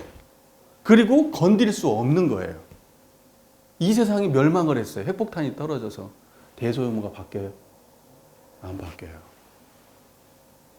바뀌어요. 그런데 12이해는 어때요? 그렇지. 자, 보세요. 대소유무가 있고 12이해는 소하고 유무의 그렇지. 그러니까 뭐냐면 대라고 하는 거는 천조의 대소유무는 이렇게 이치가 있고 그죠? 소하고 12이해라고 하는 거는 그 대의 개념 아래 놓여 있는 가지각색의 인간의 형형색색의 모양의 일부예요. 이해가 잘 되세요? 그리고 그런 것들의 작용의 다양한 모습들이 유무인 거예요. 그런데 12이해를 바르게 운영하는 것이 인간이 해야 될 일이지 대소유무를 바꾸는 것은 인간의 일이 아니에요. 그렇죠? 대소유무는 천조의 문제이기 때문에 인간이 바꾸는 문제가 아니고 그러면 우리는 하늘의 뜻에 따라서 하늘의 진리에 의해서 12해를 바르게 구현한다 라고 할 때 우리가 뭐라고 표현하죠? 인간의 12해, 천조의 대소유무를 보아서 인간의 12해를 구현한다 이렇게 말하잖아요. 처음 들어봤나? 여러분 출가위에 나와요. 출가위 승급정학에 나와요. 우리 프로그램. 네, 나와요. 나중에 이제 공부하는 걸로 하고 대소유무를 보아서 인간의 12해를 건설한대. 그러니까 대소유무는 보고 따르는 거고 아는 거예요. 실제로 우리가 그걸 건드릴 수는 없어요. 그러면 거기에 맞추어서 12이해를 바르게 하려고 하면 대소유무를 통으로 보는 우리의 안목이 지혜가 되는 것이고 그 지혜에 맞춰서 12이해의 자유하고 옳고 그름을 판단하는 문제가 이제 인간이 하는 문제예요. 그러니까 대소유무를 제대로 모르는 사람은 12이해를 바르게 판단할 수가 있다 없다? 없다. 이런 결론이 나오는 거예요. 자, 이거를 통과를 해서 그것은 연구를 하면 사리를 연마하고 궁구함을 이르며 이렇게 돼 있잖아요. 그러면 사리, 대소유무와 12해를 연마한다는 건 뭐예요? 연마. 갈 연자 갈 마자 그래요. 막 이렇게 간다는 거예요. 간다는 게 어떤 의미죠? 그거를 갖다가 매끄럽게 걸림없이 잘 이해하는 게 연마예요. 여기다 적용해도 저기에다 적용해도 이쪽에 저쪽에 해도 그것이 터덕터덕하고 까실까실하지 않고 맨질맨질하게 이해가 잘 되는 걸 연마한다 그래요. 연마한다. 그럼 궁구는 뭐예요? 궁굴리는 궁이라고 하는 거는 우리 궁이라고 하는 건 그래. 궁이라고 하는 거는 뭐냐면 저기 뭐죠? 저기 뭐죠? 끝을 말하는 거예요. 네, 우리 궁지에 몰렸다 할 때잖아요. 또는 저기 뭐죠? 궁극의 경지에 도달했다 하잖아요. 그게 아주 그냥 뭐냐 지극한 끝에 도달했을 때 그 궁이라고 해요. 구라는 거는 뭔가 깊이 있게 공부하는 거예요. 깊이 있게 아는 거예요. 그 구. 그러니까 보세요. 그러니까 궁구라는 말은 연마라는 말은 그것이 그냥 아주 달고 달아서 그냥 맨질맨질하게 아주 그냥 부드럽게 이렇게 이해가 확실하게 깔끔한 거고 이 궁구라고 하는 거는 깊이 들어가는 거예요. 깊이. 예. 그게 연마하고 궁구하는 거예요. 그러니까 사리에 대해서 12의 문제만 해도 우리가 12 이해를 갖다가 보는 수준이 내가 가정적인 수준에서만 볼 수도 있고 국가적인 차원에서 또는 전 세계적인 차원에서 또는 그걸 넘어서서 인류의 역사적 차원에서 이렇게 볼 수도 있잖아요. 왜냐하면 12 이해의 문제는 수준에 따라서 천차만별로 다르게 전개되는 거니까. 그거는 깊어지면 깊어지고 넓어질 수 있는 문제잖아요. 그렇기 때문에 사리 연구를 갖다가 이 궁구한다는 거는 연마하고 궁구한다는 거는 그렇게 깊이라고 하는 거는 더 자세하게 폭넓게 넓게 다양하게 이제 이게 궁구가 되겠죠. 이해가 잘 되셨습니까? 자, 그래서 사리 연구의 요지는 여기까지 하고 잠깐 쉬었다가 공부하겠습니다. 자, 공부 이어서 하겠습니다. 사리 연구라는 말 이해되셨죠? 그러니까 이렇게만 이해하면 돼요. 사라 하면 인간의 12해를 이르며 이라 하면 천조의 대소요무를 이릅니다. 이제 요거까지만 이해를 하시고 대소요무는 그냥 아시잖아요. 그죠? 뭐 그 말을 정확하게 정전대로 이해하면 좋겠지만 아니면 뭐 그러니까 결과적으로 사리 연구라는 것도 이론상의 경지를 빼고 논할 수 있는 이야기는 아닌 거잖아요. 근데 우리가 이걸 사리 연구를 딱 얘기 들으면 사람들이 마치 그냥 우리가 상식선에서 그냥 막 이렇게 그 이런 이론상 빼고도 공부할 수 있는 것처럼 우리가 이걸 이해를 하는 경우가 많아요. 그러다 보니까 뭐 대종사님께 말씀해 주신 정전에 말씀해 주신 사리 연구의 요지에 의도하고는 빗나가게 공부를 하게 되는 거죠. 그러니까 뭐 모든 경전이라고 하는 거는 대소요무하고 12에 밝혀놓은 거거든요.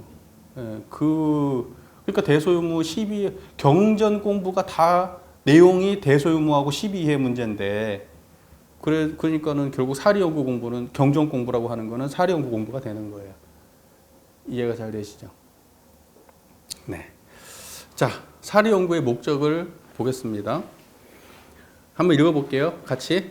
이 세상은 대소유무의 이치로서 건설되고 12이해 일로서 운전에 관하니 세상이 넓은 만큼 이치의 종류도 수가 없고 인간이 많은 만큼 일의 종류도 한이 없나니라.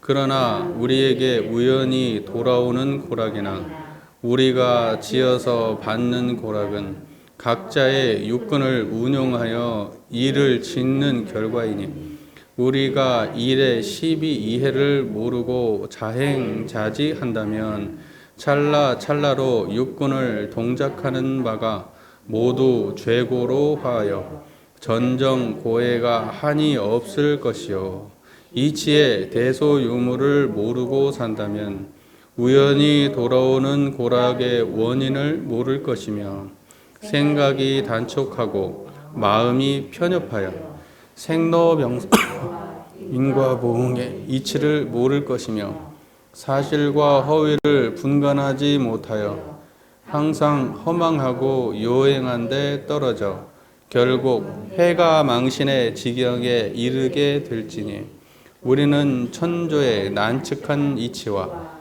인간의 다단한 일을 미리 연구하였다가 실생활에 다다라 밝게 분석하고 빠르게 판단하여 알자는 것이니라. 3. 사리연구의 결과. 우리가 사리연구 공부를 오래오래 계속하면 천만 사리를 분석하고 판단하는데 걸림없이 아는 지혜의 힘이 생겨 결국 연구력을 얻을 것이니라. 자, 사리연구의 목적. 왜 우리가 사리연구를 해야 되는가? 이렇게 시작하죠. 이 세상은 대소유무의 이치로서 건설되고 12의 이해 일로서 운전에 관하니. 저 보세요. 이 세상이 뭐가 이 세상이에요? 이 세상은 대소유무의 이치로서 건설되고 12의 일로서 운전해 간다. 이 세상이 뭐예요? 이 세상이라고 하는 걸 보세요, 여러분. 우리가 보통 사람들이 이 세상 얘기하면 각자 마음속에 펼쳐지는 이해가 있을 거예요. 이 세상. 근데 이 세상이라고 하는 거는 대부분 사람들은 물리적 공간을 생각한단 말이죠. 우리가 살고 있는 이 물리적 공간을 이 세상이라고 생각을 해요. 근데 이제 여기서 이 세상이라고 하는 것은 뭐냐면 이론상을 이 세상이라고 하는 거예요. 그러니까 청정한 불생불멸과 인과보응의 이치가 서로 바탕한 이 세상이에요. 이게 이 세상이거든요. 지금 이 소리 듣고 있는 여기가 지금 이 세상이에요. 밥을 먹을 때 바로 거기가 이 세상이란 말이에요. 그러니까 불생불멸과 인과보응이 바탕에 있는 요것이 이 세상이에요. 그거는 물리적 공간이라고 하는 거는 불생불멸한 경지는 아닌 거잖아요. 근데 우리가 보통 이 세상 그러면 사람들의 마음속에는 청정한 자리는 없고, 그러니까 대는 없고, 소하고 유무의 차원에서 이 세상을 생각해요. 소하고 유무의 차원에서 이 세상. 그럼 뭐예요? 태양계. 크게 생각하면, 우리나라, 이 지구, 그 다음에 지구 밖에 태양계, 은하계, 무슨. 이렇게 생각을 한단 말이에요. 그걸 이 세상이라고 생각을 해요. 근데 이 세상에 뭐가 빠졌죠? 보통 사람들이 생각하는 이 세상에 소하고 유무적 차원에서만 이 세상을 말하고 그 모든 것들 이 세상이라고 지금 사람들이 인식하고 있는 그것이 펼쳐진 그 자리는 빼고 말해. 이해가 되세요? 그래서 대가 빠진 이 세상인 경우가 많아요. 보통 사람들은. 그래서 이 세상은 대종사께서 말씀하신 이 세상은 그 깨달음의 경지에서 바라본 이 세상이지 우리의 이 세상이 아니에요. 다시 말해서 이 세상은 이론상이에요. 그게 이 세상이에요. 이 세상에 우리가 경험하고 있는 이 세상은 이론상이에요. 이해가 되세요? 네, 이 세상은 이론상을 이 세상이라고 하는 거예요. 그러니까 지금 이 경지 이대로가 이 저를 보고 이 소리를 듣고 있는 지금 이게 이 세상이에요. 무슨 말인지 아시겠죠? 화나고 사람들이 이걸 이렇게 이해하지 못하면 이 세상 그러면 어떻게 생각을 하냐면은 지금 이 물리적 공간만 보인단 말이에요. 심리적 공간은 안 보여요. 이해가 되세요? 화나고 짜증난 것은 세상으로 인식을 못 한다고요.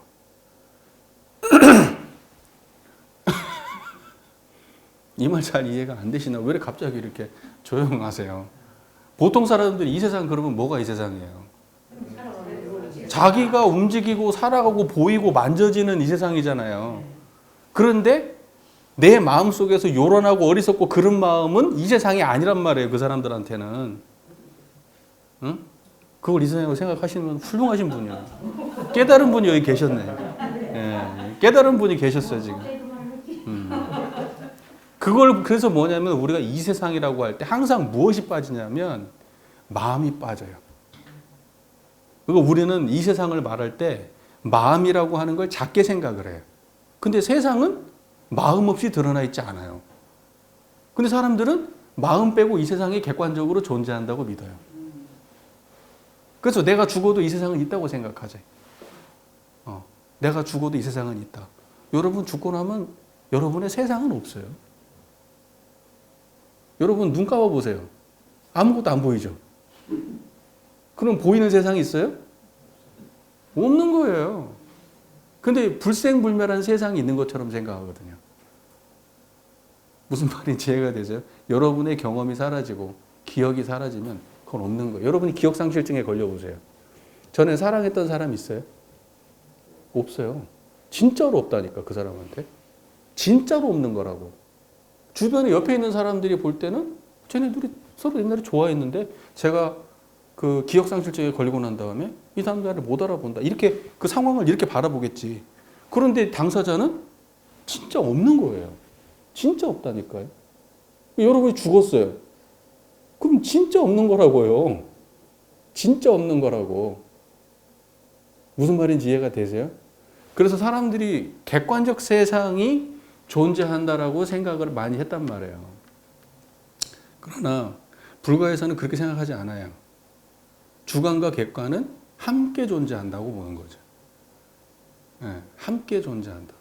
절대로 무엇이 하나가 따로 존재하고 무엇은 존재하지 않는 게 아니라 무엇으로 인해서만 존재하는 게 아니라 두 개가 함께 공존하는 거예요. 그러니까 청정한 이 자리가 여러분이거든요. 주관은 다른 게 아니에요. 청정한 것만 여러분의 주관이에요. 그리고 거기서 드러난 모든 것들이 다 객관이에요. 그래서 안팎을 지난번에 얘기했었잖아요. 안으로 밖으로. 그 안쪽이 여러분의 본질이라고 해요. 나머지는 전부 다 거기에서 드러난 객관이에요. 다. 근데 그 안에 들어가 보니까 이 자리는 주관인 줄 알았는데 나도 아니야. 나라고 하는 것조차도 내가 지금 나라고 하잖아요. 그것마저도 이 자리에서 보면 다 객관인 거예요. 그러니까 이 자리는 주객이 원래 없는 거예요. 청정한 이 자리는 주객이 없어요. 나라고 하는 것도 사실은 다 객관적 세상이에요. 이 청정한 자리에서 보면. 이해가 잘 되세요. 그렇기 때문에 나의 생각이나 관점이나 이런 거에 집착할 필요가 없다는 거예요. 그것마저도 내가 아니니까. 왜 이 말이 어려운가 보지? 분위기가 왜 이래요? 자, 보세요. 이 세상, 그러면 앞에서 말했던 천조의 대소유무, 그걸 생각하면 돼요. 그게 지금 하늘 지은 그대로의 이 세상이에요. 자, 이 세상은 대소유무의 이치로서 건설되어 있다. 이렇게 말씀하셨어요. 자, 동의되세요? 이 세상은 대소유무의 이치로서 건설되어 있다. 지금 저 보이세요? 이 소리 들리시죠? 지금 이 세상은 대소유무의 이치로 건설되어 있어요. 그럼 뭐 더 설명 붙일 게 없네. 그냥 말 그대로잖아요, 지금. 여기에 지금 이대로가 대소유무잖아요. 그죠? 그러니까 대소유무는 절대 떨어져 있지 않아요.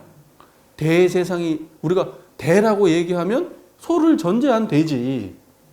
소라고 얘기하면 대를 전제한 소지. 유무라고 하면 무언가가 있으니까 유무지. 이해되시죠?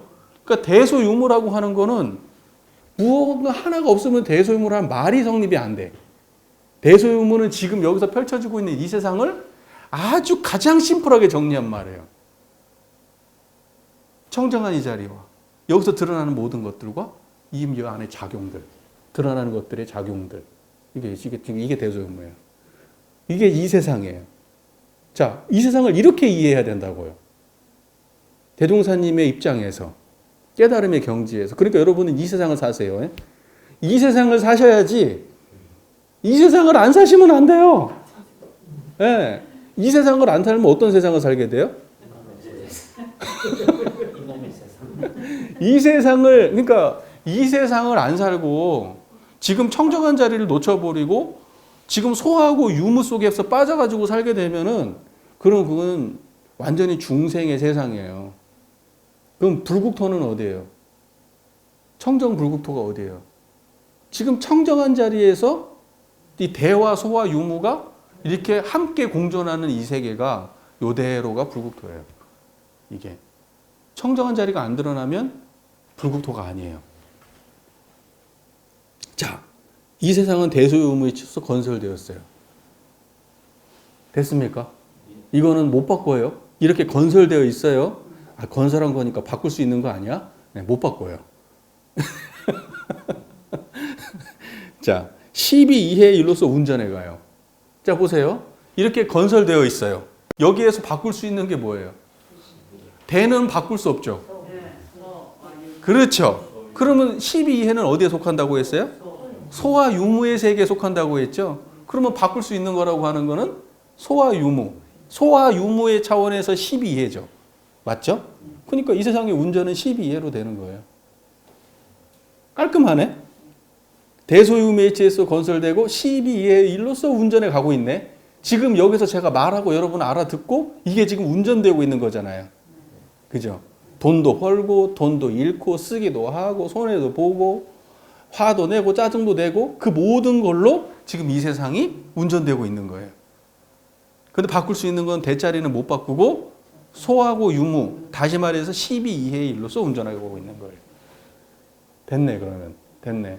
자, 그리고 이 세상이 넓은 만큼 이치의 종류도 수가 없고 인간이 많은 만큼 일의 종류도 한이 없나니라. 이 세상이 넓다고 했어요. 이 세상이 넓다. 그럼 이 세상이 넓다는 게 무슨 말이죠? 예? 이 세상이 넓다는 게 무슨 말이죠? 아니, 자 보세요. 크다와 넓다가 같은 말이에요, 다른 말이에요. 여기에서. 그러니까 대라고 하는 거는 큰 자리인데 이건 좁다는 거예요? 그러니까 넓다는 거예요. 넓다는 거는 광활하다, 광대하다 이렇게 표현하잖아요. 그러니까 그 대라고 하는 것과 넓다는 것은 같은 경지에 대한 말이에요. 다른 경지. 이 세상이 넓다. 이해가 되세요? 넓잖아요. 왜 넓어요? 이쪽을 봐도 이 세상이고 저쪽을 봐도 이 세상이고 땅속에 들어가도 이 세상이고 로켓을 타고 달나라에 가도 이 세상이잖아요. 그러니까 이 세상은 여러분이 한계가 있어요, 없어요? 한계가 없다고 하는 거예요. 한계가 없다는 차원에서 넓다고 하는 거예요. 한계가 없기 때문에. 이걸 보고 이제 가시 없다 이렇게 표현하잖아요. 가시 없다. 주요함자서문에 뭐라고 표현했지? 대포무외 이런 말이 있잖아요. 대포무외. 밖이 없다고요. 무외. 밖이 없어. 아주 커가지고 밖이 없다 이런 표현을 쓰거든요. 그러니까 이게 이 세상이 넓다는 건 그런 말이에요. 여러분 지금 이게 이 세상인데 이게 넓다고요. 그렇기 때문에 이치의 종류가 수도 없이 많아. 이치는 여기에서 발생되는 모든 게 이치지. 인과보응에 뒤에 말을 붙여야지. 인과보응에 12 이해에 1이라고 돼 있지. 근데 보세요. 그 12에 1이라고 돼 있지만 1이라고 하는 것도 그 이치 안에 포함되어 있는 거지, 개념적으로. 그러니까 이치가 좀 큰 개념이고 1은 그 안에 돌아가는 하위 개념이에요. 이해가 되세요? 자, 보세요. 세상이 넓은 만큼 이치의 종류도 수가 없어요. 자, 보세요. 그러면 이분은 이분의 특성이 있고 저분은 저분의 특성이 있고 이쪽은 따뜻하고 저쪽은 시원하고 이쪽은 밝고 저쪽은 어둡네?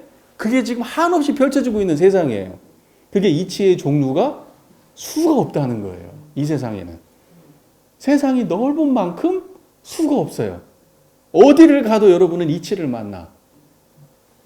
맞아요? 네, 됐어요.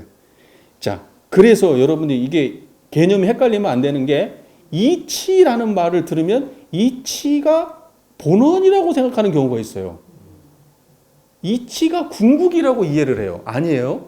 이치는 여러분들이 뭔가 인식되어진 거잖아요. 인식되어진 거는 인식 이전 자리보다 작은 놈들이에요. 본질이 아니에요. 그러니까 사람들이 자꾸 이치를 이야기를 하시는데 그놈의 이치 소리 좀 안 했으면 좋겠어. 이치는 본원에 대한 이야기가 아니에요. 이치는 현상에 대한 이야기예요. 우리가 인식 대상이기 때문에 이치가 있다 이렇게 말하는 거예요. 무슨 말인지 아시겠죠? 자, 여기에서 말하는 이치는 본질에 대한 이야기가 아니에요. 현상에 대한 이야기예요. 무슨 하늘이 봄, 여름, 가을, 겨울이 변하고 사시가 변하고 그 다음에 밤과 낮이 주야가 바뀌고 생로병사로 사람들이 변화하고 인과보응으로 흥망성쇠로 희로애락으로 12이해로 수많은 변화들이 일어나잖아요. 이것이 변화가 일어나는 이 넓은 세상. 이 말이에요. 이 말. 이해가 되시죠? 그거는 여러분의 경험 세계잖아요. 그걸 포함해서 이치라고 말하는 거예요. 이치의 종류가 수가 없다고요. 우리는 그 중에서 대표적인 걸 쓰고 있지만 대부분 그 안에 포함되는 얘기들이죠. 다. 큰 틀에서는. 하지만 세세하게 따지고 들어가면은 컵은 컵의 이치가 있어요. 이놈은 팍 때리면 깨진다는 거고 이놈은 만지면 이런 느낌이라고 하는 것이고 얘는 얘가 가진 그 무엇인가가 있잖아요. 우리는 이걸 이치라고 하는 거예요. 이해가 되세요? 그 세상은 수많은 다양한 것들이 존재한다는 거예요. 이 세상에. 여기서 중요한 건 이 세상을 지금 인식하고 계셔야 된다는 거예요. 여기에서 이 세상이 인식이 안 된 상태에서 이 글을 읽으면 이게 이해가 되겠어요? 나름대로 이해를 하겠지. 자기 나름대로 머릿속에서. 이게 실상으로 지금 이렇게 이해가 안 돼요. 이제 이렇게 이해가 안 되면 도학 공부는 아닌 거예요. 마음 차원을 벗어나서 생각에서만 놀게 되면 도학 공부가 아니에요. 사람들이 지식의 양을 그러니까 도학 관련된 서적을 많이 읽어서 머릿속에 지식과 논리력이 많이 키워지면 저 사람이 도학 공부하는 거냐? 아니라니까요. 그거는 과학 공부하는 거예요. 과학. 지식의 양을 쌓은 거예요. 도학 공부는 그 글자가 가리키는 마음의 경지와 그 글자가 하나의 경지임을 대조하면서 마음의 경지를 확장해 가는 것, 그 이해를 넓혀가는 것, 이게 도학 공부예요. 그러면 사리 연구 공부는 무슨 공부일까요? 도학 공부예요. 도학 공부. 그러니까 이걸 공부하면서 마음의 경지를 이 세상은 한데 이 세상이 뭔지를 모르고 머릿속으로 생각하는 이 세상을 상상하면서 하면 그러면 그건 도학 공부가 그때부터 아닌 거예요. 그래서 경전은 무조건 이런 쌍의 경지 안에서 있어야 되는 거예요. 모든 말씀들이 이 안에서 놀아야 돼. 무슨 말인지 아시겠죠? 이 안에서 놀지 않을 수가 없어요. 왜냐하면 모든 게 이 안에 들어와 있으니까. 자, 보세요. 세상이 넓은 만큼 이치의 종류도 수가 없고 인간이 많은 만큼 일의 종류도 한이 없나니라. 여기까지 깔끔해요? 됐어요. 그러나 우리에게 우연히 돌아오는 고락이나 우리가 지어서 받는 고락은 각자의 육근을 운용하여 일을 짓는 결과이니. 자, 보세요. 고락에 대한 문제가 나왔어요, 갑자기. 그러면 우리가 사리 연구의 목적이 고락과 관계가 있다는 거예요, 없다는 거예요? 고락과 관계가 있다는 거예요. 고락과 관계가 없으면 우리가 이 일을 왜 하냐고요. 광대무량한 낙원 세계는 어떤 세계예요? 낙의 세계지. 근데 그 낙은 상대적 고에 반대되는 낙이 아니고 고락을 초월한 극락이지. 이제 그게 원래 불가에서 추구하는 거예요. 우리가 추구하는 낙은 상대적 고락을 초월한 그 극락이에요. 그 낙. 자, 보세요. 우리에게 우연히 돌아오는 고락이나 우리가 지어서 받는 고락은 육군을 운영해서 우리를 짓는 거잖아요. 여러분이 고통과 낙을 고통이든 낙이든 무언가 받았다면 그거는 여러분이 육군하고 관계없이 나타나는 일은 없는 거예요. 아, 이게 맞아 틀려요. 그러니까 사람들은 이게 사리연구 공부를 잘 안 한 사람들은 고락이 발생되면은 아니 무슨 신이 나를 귀신이 나를 어떻게 했나? 아, 나는 왜 잘못한 것도 없는데 왜 쟤가 나한테 이렇게 하지? 무당 가가지고 좀 구슬해볼까? 조상이 나한테 뭘 했나? 이제 이렇게 생각을 한단 말이에요. 그 고락이라는 게. 이해가 잘 되세요? 그러니까 근데 사실은 뭐냐면 그게 모두 육군의 결과예요. 육군의 결과란 말이에요. 자, 보세요. 중요한 거, 이제 중요해요. 자, 고하락. 육군을 지어서 육군이라고 하는 거는 소하고 유무에 해당하는 이야기죠. 그 소하고 유무죠. 이거는 변하는 세상, 불변하는 세상이에요. 초월이에요, 현상이에요. 현상에 대한 이야기잖아요. 그러면 여기에서 인과적 발생을 통해서 나온 결과는 초월적 결과예요, 인과적 결과예요. 현상적 결과죠.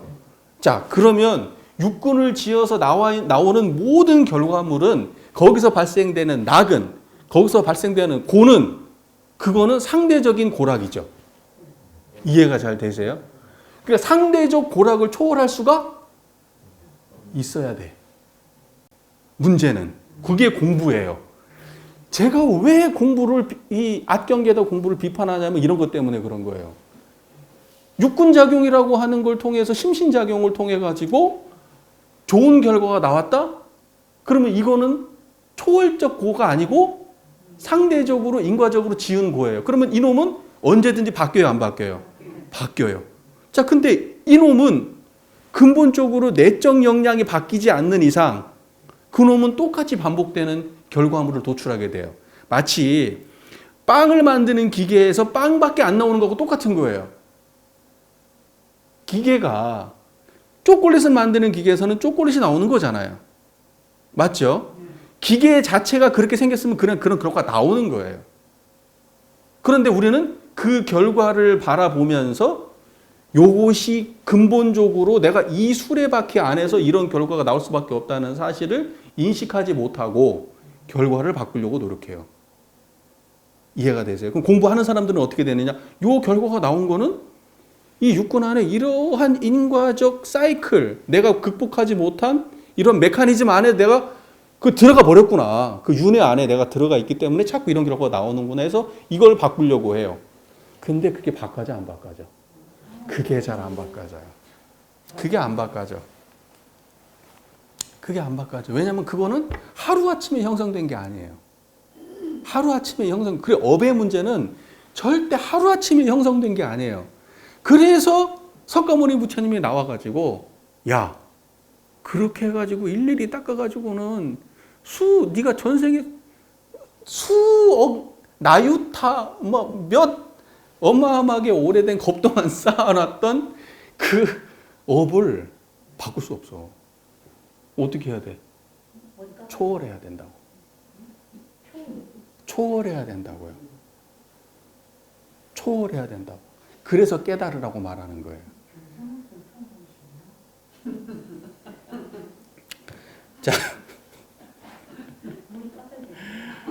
자, 그래서 자 보세요.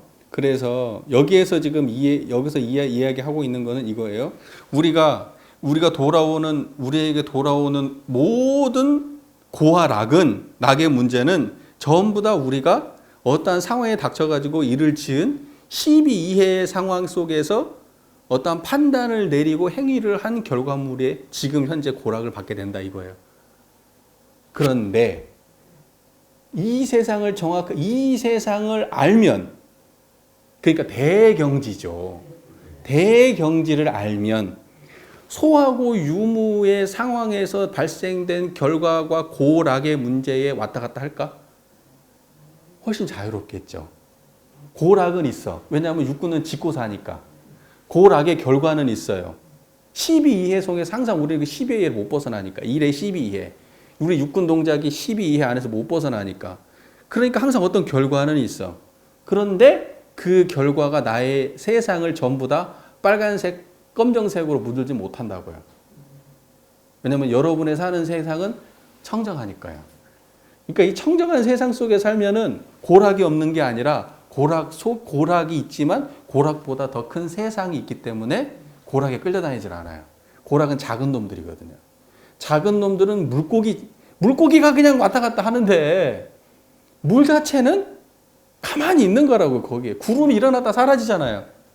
구름이 일어났다 사라져도 하늘은 그대로 있는 것과 똑같은 거예요. 이놈이 나의 삶의 중심, 이 세상 전체를 내가 품고 살게 되면 거기서 일어나는 문제들은 일어났다 사라지는 걸 알게 돼요. 그래서 고락의 결과는 나오나 거기에 노예가 되진 않아요. 이 세상이. 그러니까 여러분이 사는 세상은 원래 그런 세상이에요. 원래가. 자, 보세요. 육군을 운영해서 일을 짓는 결과에 우리가 12이해를 모르고 자행자재한다면 육군을 운용하여 일을 짓는다? 이때 일은 사람은 인간의 12이해. 그죠? 일을 짓는 결과에 우리가 일이 12이해를 모르고 자행자재한다면 일을 짓는 결과, 그게 12이해죠. 그걸 모르고 자행자재한다면 찰나찰나로 육군을 동작하는 바가 모두 죄고로 하여 전정 고해가 한이 없게 돼요. 자, 그렇게 여기까지는 잘 이해가 됐죠. 그러니까 뭐냐면 12이해를 잘 모르고 무엇이 옳고 그렇고 이롭고 해로운지 그걸 잘 모르고 육군을 동작하면 고해가 한이 없다. 이해가 잘 되셨어요? 아까 저는 초월을 얘기했어요. 고해가 한이 없지만 여러분들께서 이경지를 자각하고 산다면, 이러한 지혜가 있다면, 그런 게 있다 하더라도 넘어설 수 있다고요. 자, 그 다음 문제. 이치의 대소유물을 모르고 산다면 우연히 돌아오는 고락의 원인을 모를 것이며, 이치의 대소유물을 모르고 산다면, 자 보세요. 대소유무의 이치를 보세요. 이걸 모르고 산다면 뭐가 문제가 된다고요? 고락의 원인을 몰라. 왜 고락의 원인을 몰라요? 이 대소유물을 모르면 고락의 원인을 몰라. 왜 그렇게 돼요?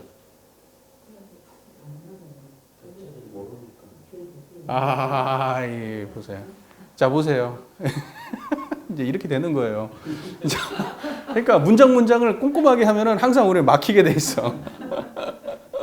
대소유무가 뭐예요? 대라는 것은 이 본체 전체고, 소라는 것은 형형색색으로 구별되어 있는 거고, 유무라는 것이 변화되는 거잖아요.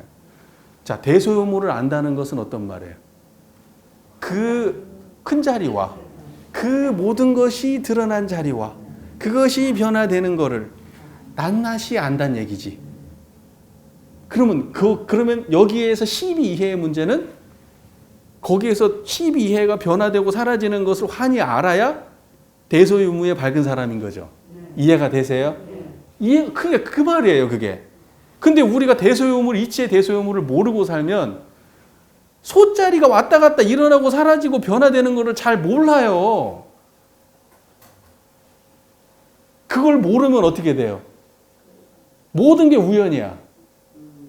내가 어떠한 마음작용으로 인해서 이러한 결과가 이렇게 도출되었는지 그 과정이 안 보여. 안 보이고 결과만 보이면 우연이라고 생각해. 이해가 되세요? 왜 나한테 이런 일이... 그게 아니고 이치의 대소유무를 모르고 살아서 그런다고. 이치가 환하면 마음이 항상 청정하고 청정한 자리에서 모든 것이 빈틈없이 드러나. 그때 무엇도 드러나요? 인간의 시비이해. 미운 사람, 좋은 사람, 이런 사람, 저런 사람, 해로운 사람, 이거 다 드러나. 그 안에서 속속들이. 그리고 시간이 지날수록 이치를 대소유무를 알고 인간을 살아가게 된다면 세상에 오래 살면 살수록 지혜도 함께 드러나. 판단도 빨라지고. 대소유무를 모르니까 이 안에서 내가 어떤 마음을 썼는지, 이 마음을 쓰면 어떤 결과가 나오는지 그걸 몰라. 우연히 어떤 안 좋은 결과, 고락의 결과가 내 앞에 툭 떨어지면 왜 하늘은 나를 이렇게, 내가 뭔 잘못을 했길래 이제 이런. 어떤 미혼모가 집안에서 폭력적인 가정에서 이제 못 살고 뛰쳐나와가지고 가출을 해가지고 어떤 그 깡패를 만나가지고 애를 뱄어. 근데 그 사람한테 버림을 받았어. 근데 그 사람이 하나님 앞에 가서 왜 나에게 이런 시련을 주냐고 말하겠지. 근데 우리가 볼 때는 왜 그래요? 그 사람의 심신작용이야. 심신작용의 결과란 말이야, 그게. 근데 왜 그게 심신작용의 결과인지를 모르고 그걸 왜 하늘을 탓하냐고. 그 사람이 그러한 아주 안 좋은 환경에 들었어요. 그런데 이렇게 마음을 쓰고 이렇게 행위를 하면 어떠한 결과가 나올까라는 것을 알고 그런 행위를 안 해야지. 밖에 나왔다 하더라도 성실하게 어디 공장에 취직해가지고 성실하게 돈을 벌고 사람을 만날 때도 급하게 만나지 말고 좋은 사람을 잘 판단해 보고 그래야 되는데 쫓기는 사람은 항상 판단이 급해요. 그런 말도 있잖아요. 아쉬울 땐 절대 연애하면 안 된다고. 아쉬울 때 연애하면 꼭 희한한 사람을 만나. 아쉬울 때 연애하면 아니 인생을 그만이 살고도 이 얘기를 처음 들어봤다고요? 아니 뭔 소리야 이게. 아쉬울 때 사람 만나면 꼭 똥 밟아요.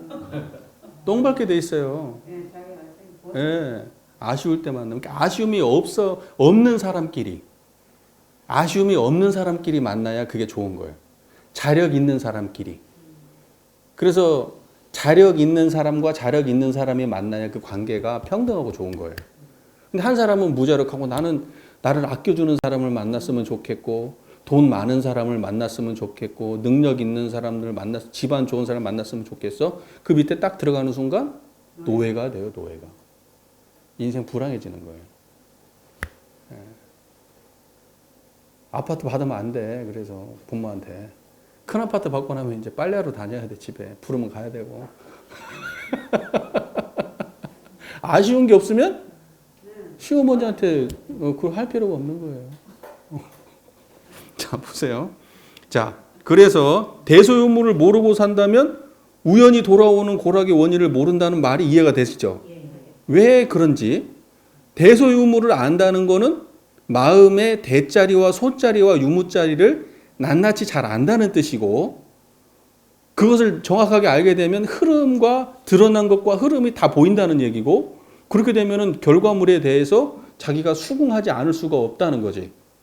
우연이 아니라는 거를 자기가 알 수밖에 없다는 거예요. 그 모든 게 심신작용으로 인해서 발생된 걸 자기가 인정하지 않을 수가 없다는 거죠. 근데 그걸 모르는 사람은 과정을 모르니까, 과정을 모르고 변화를 모르니까, 그러니까는 결과만 보고 우연이라고 착각을 하게 된다는 거예요.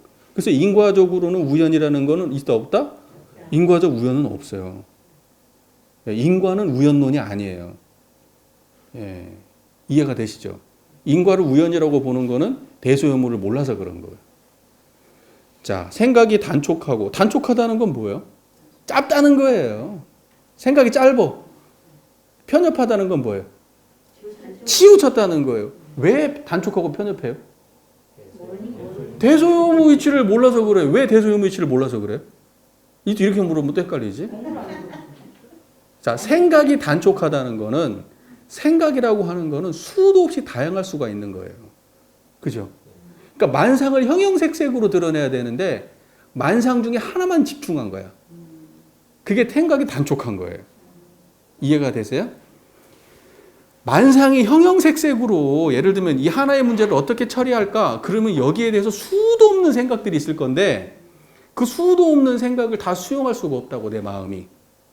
그래서 나는 내가 경험한 대로 내가 아는 사람한테 의지해가지고 한 가지의 결론을 딱 내렸어. 그냥 이것만 하면 될 것 같아. 이게 단촉한 거예요.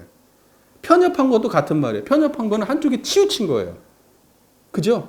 치우칠 편차. 한쪽은 치우쳐가지고 이쪽 의견만 생각하고 저쪽에 수많은 의견들은 볼 생각을 안 하는 거예요. 그게 마음이 단촉하고, 생각이 단촉하고 마음이 편협한 거예요. 그것이 대소요무를 바르게 공부한 사람이 아닌 거예요. 대자리를 모르니까 드러난 놈 중에 어떤 거에 집착하는 거예요. 대자리, 그 큰 세상을 아는 사람들은 그걸 보고 광활한 천지라고 표현하잖아요. 대종사님이 또. 광활한 천지. 그대는 광활한 천지를 구경하였는가? 불지품에 나오죠. 한 예수 교인이, 목사가 와가지고 대종사님한테 물으니까 그대는 광활한 천지를 구경하였는가? 그때의 광활한 천지가 이 자리예요. 지금 이 세상. 왜냐하면 거기에는 불교, 기독교, 천주교, 힌두교 뭐 다 있고 수많은 신앙 체계가 다 존재하는데 당신은 광활한 천지 안에서 그걸 판단할 수 있냐고. 이미 너는 답 하나를 세워놓고 와가지고 나한테 뭘 묻는 거 아니야? 근데 생각이 단촉하고 마음이 편협한 사람은 그 대소유무의 경직을 모르기 때문에 생각과 어떤 특정한 생각이라든가 특정한 마음 하나에 집중해가지고 거기에서 벗어날 줄을 모르는 거예요. 그게 생각이 단촉하고 마음이 편협한 거예요. 이러면 사리 연구 제대로 못하는 거죠. 그러니까 12이해를 판단할 때도 마찬가지잖아요. 12이해. 그것도 마음이 단촉하고, 생각이 단촉하고 마음이 편협하면 12이해 어떤 특정한 하나에 끌려가지고 그게 인생의 전부가 돼버리고, 그 순간의 전부가 돼버리고, 더 다른 방식을 고려해보거나 저걸 수용해보거나 이걸 내가 가진 것을 내려놓거나 다른 사람 걸 수용할 수 있는 여지가 없는 거예요. 그러니까 12에서 항상 문제가 생기는 거예요. 인간의 12에. 그건 대소유무의 이치를 잘 모르기 때문에 그러는 거잖아요. 이해가 되시죠? 잘 모른다는 거는 여러분 잘 생각하셔야 돼요. 수양역이라고 하는 거는 내가 지금 이 순간에 얘기할 때 이해했어. 그게 수양역이 아니에요. 연구력. 연구력은 그런 게 연구력이 아니에요. 연구력은 대소유무를 계속 떠나지 않고 관찰할 수 있는 힘을 연구력이라고 하는 거예요. 연구력은 내가 머릿속에 지식의 양이 많다? 이게 연구력이 아니라니까요. 내가 12이의 상황이 지금 펼쳐지고 있는데 이건 붙잡고 이건 놓을 수 있어야 돼요. 무슨 말인지 아세요? 내가 생각이 단촉하고 편협하면 내가 그 단촉하고 편협한 생각에서 빠져나올 수 있어야 돼요. 그리고 내가 하나의 어떤 사건의 12이해의 어느 하나의 딱 결론이 떨어졌으면 거기에만 집착하는 게 아니라 다른 것도 여지를 두고 또 다른 의견도 수용하고, 이게 연구력이에요. 그 연구력은 그냥 책 한 번 읽고 머릿속에 지식 들었다고 되는 게 아니에요, 이게. 그래서 역이라는 표현을 쓰는 거예요. 연구하는 힘. 그걸 그렇게 할 수 있는 힘. 생각이 단촉하고 마음이 편협한 걸 벗어날 수 있는 힘. 그게 연구력이에요. 그 연구력은 무언가를 깊이 들어가서 우리가 무슨 박사들이 연구해가지고 뭘 많이 논문 쓰고 뭐 학위를 받고 이런 게 연구력이 아니라니까. 이 마음 공부에서 연구력은. 이해가 잘 되세요? 마음의 대화, 소화, 유무를 항상 연마하고 공부해서 이 경지가 깊어져야 되는 거예요. 내 마음 보는 수준이. 내 마음 움직이는 걸 환히 보고 또 움직이지 않는 자리를 판단하는 이 수준이 깊어야 되는 거예요. 이게 연구력이에요. 궁극적으로 수학력하고 다르지 않아요. 왜냐하면 대자리가 수학력 자리니까요. 또는 천만사리의 안으로 마음을 분별성과 주착심 없이 하고 밖으로 천만 경계에 끌리지 않는다고 해도 천만 경계가 뭐겠어요? 이때 여기서 얘기하는 게. 유무의 시비의 경지란 말이에요. 이게 천만 경계예요. 자, 여기 하나 끌리면 그러면 편협하고 단촉하게 되는 거예요. 이거 엄청 중요한 얘기죠? 자, 생각이 단촉하고 마음이 편협하여 생로병사와 인과보응의 이치를 모를 것이며, 그죠? 생로병사는 변한다는 사실을 유무를 모르니까 결국 생로병사는 변해간다는 사실을 인정하지 않고 한쪽에 집착하는 거예요. 나는 살고 싶어 이렇게. 변화해야 되는데 드러난 건 다 변화하는데 나는 살고 싶어로 집착하는 거예요. 나는 아프지 않고 싶어로 집착하는 거예요. 어떤 사람은 수행하는 사람들은 특징이 또 나는 다음 생에 태어나지 않고 싶어. 이 고통스러운 세상. 이것도 다 집착이에요. 인과보응의 이치를 모르죠. 변화되는 이치를 몰라요. 어떤 것이 옳고 그렇고 이렇게 해로운지 12해를 잘 판단을 못하고. 자, 보세요. 사실과 허위를 분간하지 못하여. 자, 뭐가 사실이에요? 뭐가 사실이죠? 지금 이게 사실이에요. 대소유무의 이치가 사실이라고요. 이해가 되세요? 허위는 뭐예요?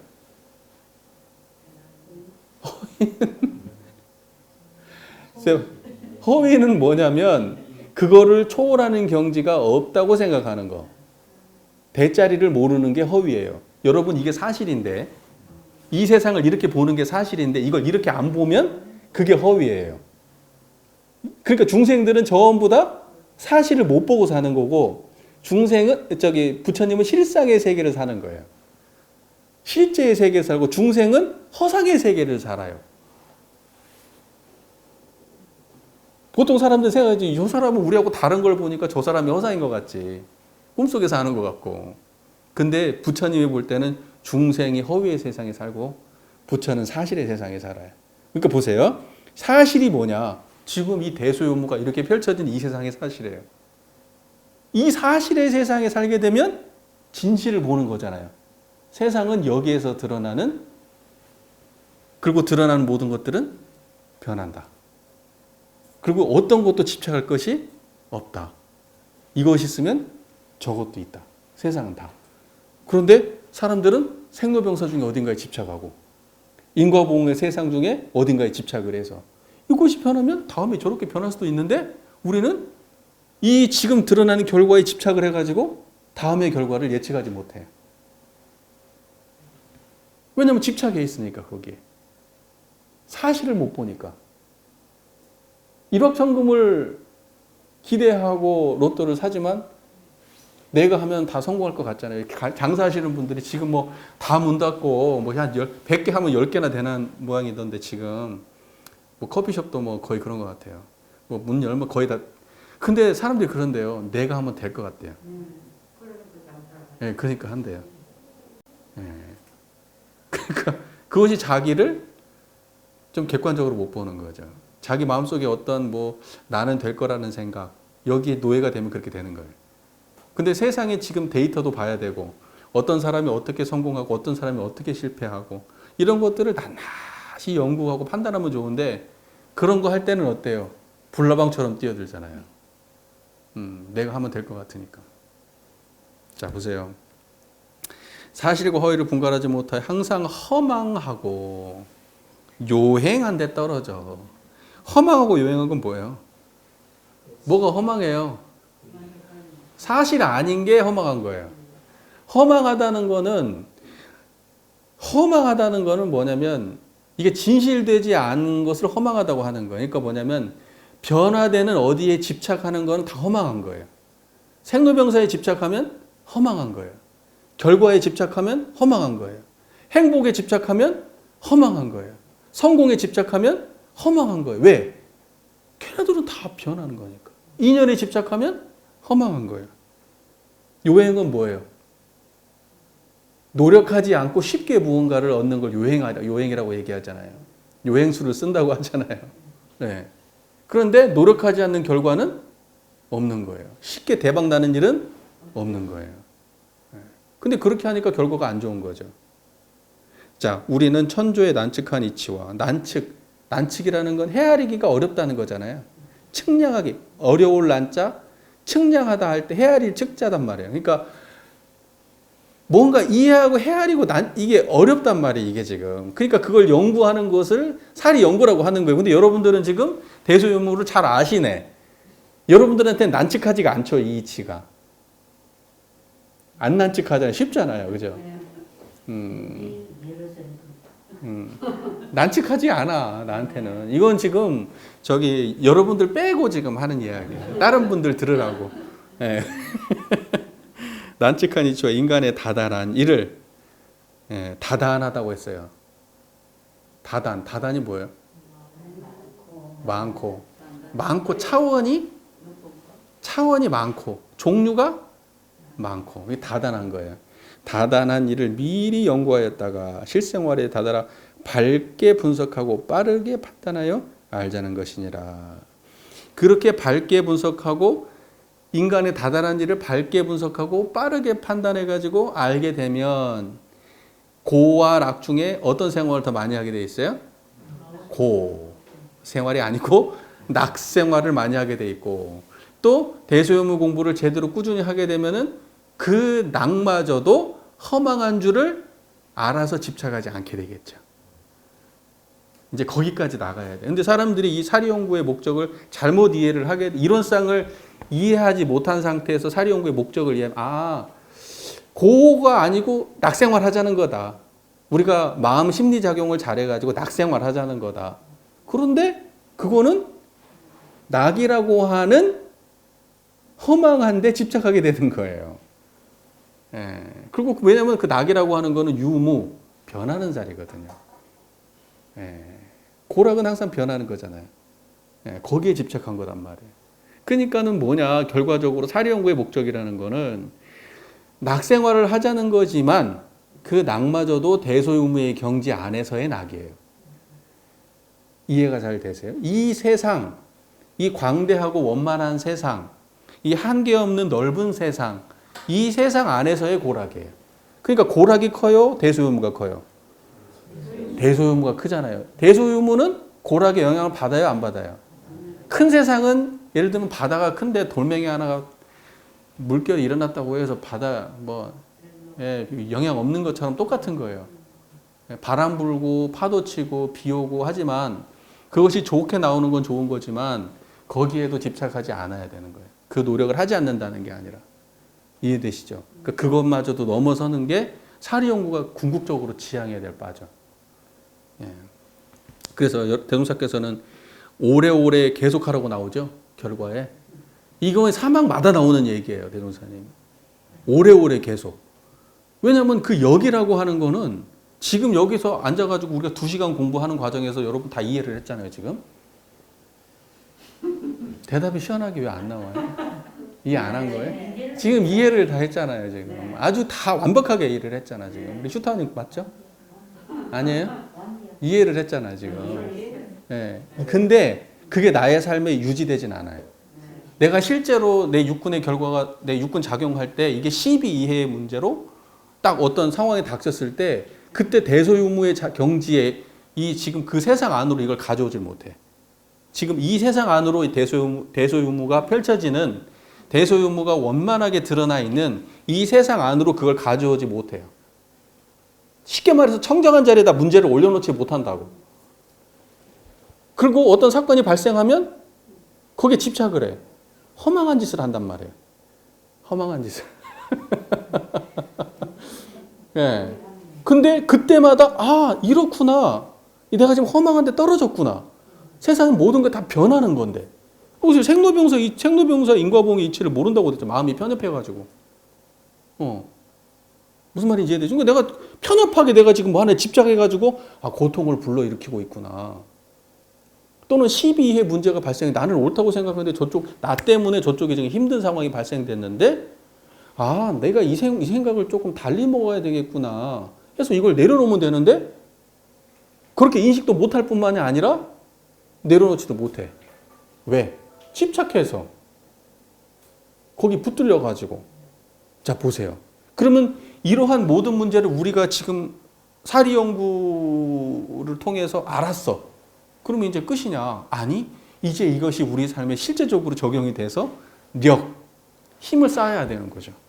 근데 그거 하기 위해서는 오래오래 계속. 그러니까 오래오래 계속이 가장 사막에서 중요한 문구예요. 결과는 오래오래 계속하지 않으면 나오지 않아요. 그러니까 이런 걸 수행이라고 하는 거예요. 실제로 수행은 오래오래 계속 아는 그것을 실천에 옮겨야 돼요. 그래서 제가 항상 하는 말, 이 머리로 공부하면 안 된다고. 사람들이 저한테 얘기할 거예요. 니는 말로 다 입으로 다 그러니까 저도 항상 제가 하면서도 말로는 하지. 항상 하면서도 우리 교도님들께 앞에서 당당하지 못해. 대동사님 말씀을 설명은 해드리죠. 제가 잘 설명은 해드리지만 당신이 그 경지에 갔어. 아니요. 제가 지금 멀었는데.